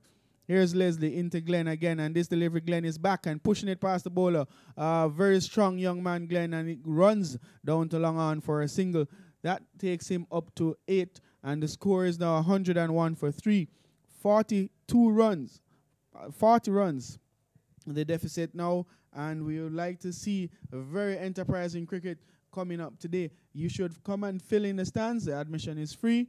We would like to thank you. This coverage is being brought to you by Juice TV, our sponsors, Blue Water, Short Time Medical, Ready TV, Powerade, Pure National Ice, Hotel Four Seasons, KLSPN, KLS Sports, ESPN FM, and the Jamaica Scorpion franchise.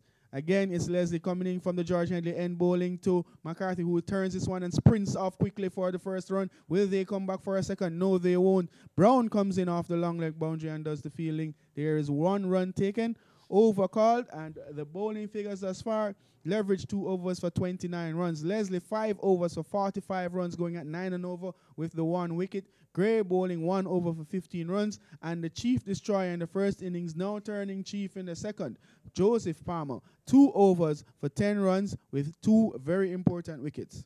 Indeed, 2 very important wickets for Joseph Palmer. I think he has really had a very good game. He batted extremely well in the first innings after losing his partner, Jermaine Harrison, who's normally a dasher, if you can call him that. But since after his departure, Joseph Palmer, he batted extremely well with Rashid Attar. Rashid Attar went on to get a half century. But here we have Palmer. Now his time to try and get his team way ahead with his bowling. Here he is. This ball on the line of the off stump, driven firmly back to him by Andre McCarthy. Can't score. He partially stopped it. The man at short cover had to come across very quickly to get it. And the score is 102 for the loss of 3. And here is Joseph Palmer to bowl to McCarthy. And McCarthy's hit this one in the air. Has he gotten enough of it? Yes, he has. 6 runs. A valiant attempt there by Renard Leverage. He really and truly tried everything to get at that one. He's a very tall man. And that ball just cleared him and went all the way for 6. So the score now moves to 108 for the loss of 3. Andre McCarthy, he now moves to 8. He's just been there now for 7 minutes. He's faced 4 deliveries. Joseph Palmer, one believes, will now have to adjust his length. Here he is to bowl to McCarthy, who's back and pulling this one straight to the man at short mid-wicket, who is Captain Damon Gray. No run scored. McCarthy has not had a very good time out with the bat. He didn't have a good time in last season 4-day tournament. But he's here now trying to do battle for his Melbourne team. This one is pulled away. And this one will go all the way for 6 into the Kingston Cricket Club fence. And another shot there from Andre McCarthy. He's playing with some amount of freedom. He rushes up to 14. Just some 6 deliveries. And I think that Joseph Palmer may be having some amount of difficulty in this over. Let's see how he will respond. Yes, he has bowled too short to McCarthy that last delivery. And again, he's short and he's dropped. Very difficult caught and bowl chance there. The delivery was outside the line of the off stump. McCarthy went for the stroke. He went straight back at Palmer, who went one-handed and spilled the chance. That would have been a crucial wicket there at this stage, but Palmer was unable to hold on to the catch. I think that would have been lights out for Melbourne if McCarthy had gotten out right there. And that brings the left-handed Javel Glenn on strike. Here is Palmer. This ball is on the line of the mid and leg stump. Javel Glenn trying to turn it away, and that's the end of over number 11. At the end of it, the score is 115 for the loss of 3 wickets. It's 10.45, this run rate. It just seems very stubborn for JDF. It will not go below the 10-run mark, and no matter how much they try. And for Melbourne, it just seems to always be hovering there. I'm sure they would love to get that run rate up to somewhere in the region of 12. But I think Melbourne, they will get very close, or they'll get close enough to this deficit. The deficit is now 26. 26 runs. Only 26 runs to get. And we're seeing a changing bowling here. Seems to be Leverage. It's coming on from the George Headley stand end. A timely change, I would think, by Captain Gray. Should slow down the game somewhat, and a very different bowler compared to Leslie. A faster bowler. I'm not sure if he would want to change his strategy from the first spell he had, which he bowled 2 overs for 29 runs. Was attacked by Griffith and White. Two different batsmen at the crease now, a different time. And let's see what Leverage has up his sleeve. He'll be bowling to Andre McCarthy, the right-handed batsman from Jamaica. Here is McCarthy's back and pushing this one into the point region, and they take off for a single. Will they come back for the second? Yes, they will get the second easily. A misfield there coming in from the third man boundary, and they were able to get a second one comfortably from the feeling of, seems to be Brown. I'm not sure if that's Brown. Palmer it is. Not Joseph Palmer, Gavin Palmer. Glendon Palmer, right. Is the man on the third man boundary. 2 runs scored there from Leverage. He's now bowled 2.1 overs to 31 runs. He's in again to bowl to McCarthy, and this delivery, McCarthy is back and punching it through the vacant mid-wicket area. They have run off for one. They won't get 2. Easy feeling here by the left-handed Ottar coming off the mid-wicket boundary. The score moves on to 118 for the loss of 3. The deficit reduces to 23 runs, and Melbourne will be happy with the fact that the deficit is now 23 runs, although they have lost their 3 top batsmen. McCarthy is still there, and I'm sure if he's there after lunch, they will be pretty happy with that, considering that they have reduced the deficit significantly. 2 sessions to go post-lunch, and the game is heading for a very interesting finish. Leverage again, short to Glenn, and Glenn ducks. A quick single is taken by McCarthy. He was aware that the keeper, Chang, spilled the ball. Bye was taken, and that is the Leverage again is being warned for 1 over the shoulder. It was a very accurate short ball, but Chang was not equal to the task. He dropped the ball, and McCarthy was quick, thinking he could get down to the end. By the time Chang would be able to get up and get in a throw, and he was correct. Glenn was equal to the call, and the score moves up to 119. The deficit down to 22 runs, and good batting here by Melbourne. Here's Leverage into McCarthy, and this delivery is full, and McCarthy is driving through the offside. There's coverage down on the boundary. He runs in, he gets one. McCarthy is looking a second, but Glenn is not interested, and as we have learned, you have to communicate effectively with your partner to get the 2 runs. That ball was driven firmly out to the man at cover, and as such, McCarthy would not have had enough time to get back for the second. Leverage here bowling a very different length, mixing it up. He is bowling full, and he bowled a couple short deliveries, but not 4 runs scored from the over so far. Let's go again with Leverage bowling to Glenn this time, and this delivery is full, and Glenn is trying to hit this one way back down to downtown Kingston. He missed out on that delivery, and collected cleanly there by Chang. I'm thinking to myself, Glenn is not keeping his eyes on the ball. He is really playing, see me, hit me type of cricket, and you'd want to focus properly and execute your shots as a young batsman. And again, I don't think that JDF has gotten their plan right to Glenn. Glenn has not been very comfortable with the short pitch deliveries, but they have decided to try and pitch up to him. I think Leverage, with the type of pace that he has, he really and truly should be looking to get a couple of short balls into Glenn. He has not really shown that he favors the short deliveries. Here is Leverage to bowl to Glenn. Short delivery again, and there you saw Glenn trying to drop his hand, but he was struck on the shoulder. Again, a short delivery. He doesn't seem comfortable to the short pitch deliveries. No ball called by umpire Christopher Taylor. So they will have to, Leverage will have to bowl it all over again. Again, as I said, Sean, I don't think either batsman are very comfortable with short pitch deliveries. That is what Leverage should be looking to bowl at this point in time to both batsmen. Earlier, he tried the short pitch deliveries to batsmen who were accustomed and who loved the short pitch deliveries. Now that he has 2 batsmen who are not so comfortable with short balls, he's trying to pitch up. Here he is to bowl to the right-handed McCarthy. McCarthy's driving down the ground powerfully, but he goes straight to the man at long off, and they go through for an easy single. The throw comes in to the keeper's end, and a poor bit of work by wicketkeeper Chang that allows them to come back for a second run. And JDF, they seem to be doing all sorts of things to put themselves under more pressure. So at the end of another over, lunch is called. Yes, lunch is taken here on the second day of play.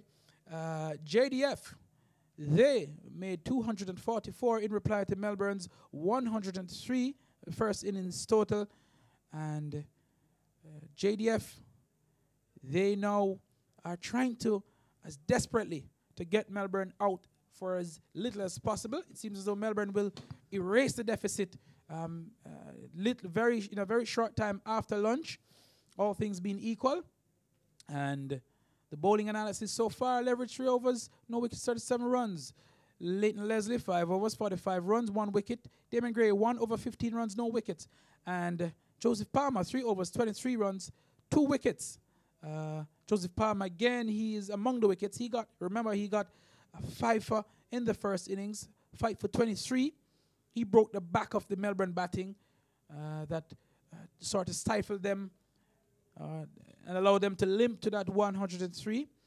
And Melbourne, they're fighting back here. Remember, Melbourne are the defending champions in the Senior Cup competition.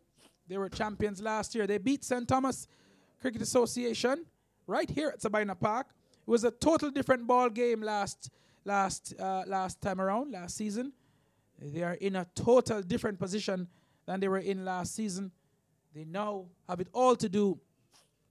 I'm sure they'll have to try to erase the deficit very quickly after lunch.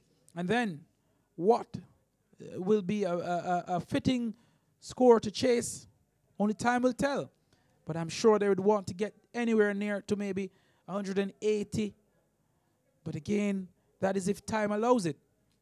They've done some extremely good work here so far on the back of some enterprising play from Trevon Griffiths and Tariq White, who gave them a brisk start. Stephen Taylor, he came in and he played a little cameo before he went stumped off the bowling of Joseph Palmer. But the first man to go for Melbourne in this innings was Tariq White. He was caught on the long on boundary of the bowling of Joseph White.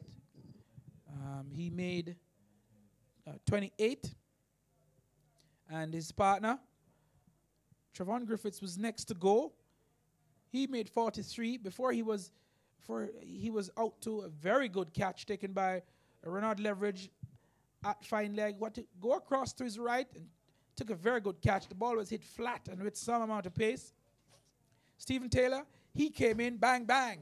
He got up to 10 before he was stumped off the bowling of Joseph Palmer down the leg side. A very good piece of work by wicketkeeper Rohan Chang. And the score is now 124 for the loss of 3 wickets. The partnership here between Javel Glenn, who is another batsman, he's on 9. He's faced 13 deliveries. And with him, Andre McCarthy, he's on 21. He's faced 11 deliveries. Partnership 34. And the deficit, as we have it here, is 17 more runs before the JDF team will be asked to bat again. So at lunch, I think the game is interestingly poised here, and we wait to see what will happen when we return at 1:10 p.m. That's for some right. more action in this 2017 JCA Senior Cup Finals between defending champions Melbourne CC and the Jamaica Defence Force. And we want to let you know that this coverage is being brought to you by Juice TV through our sponsors Blue Water, Short Time Medical, Ready TV, Power Aid, Pure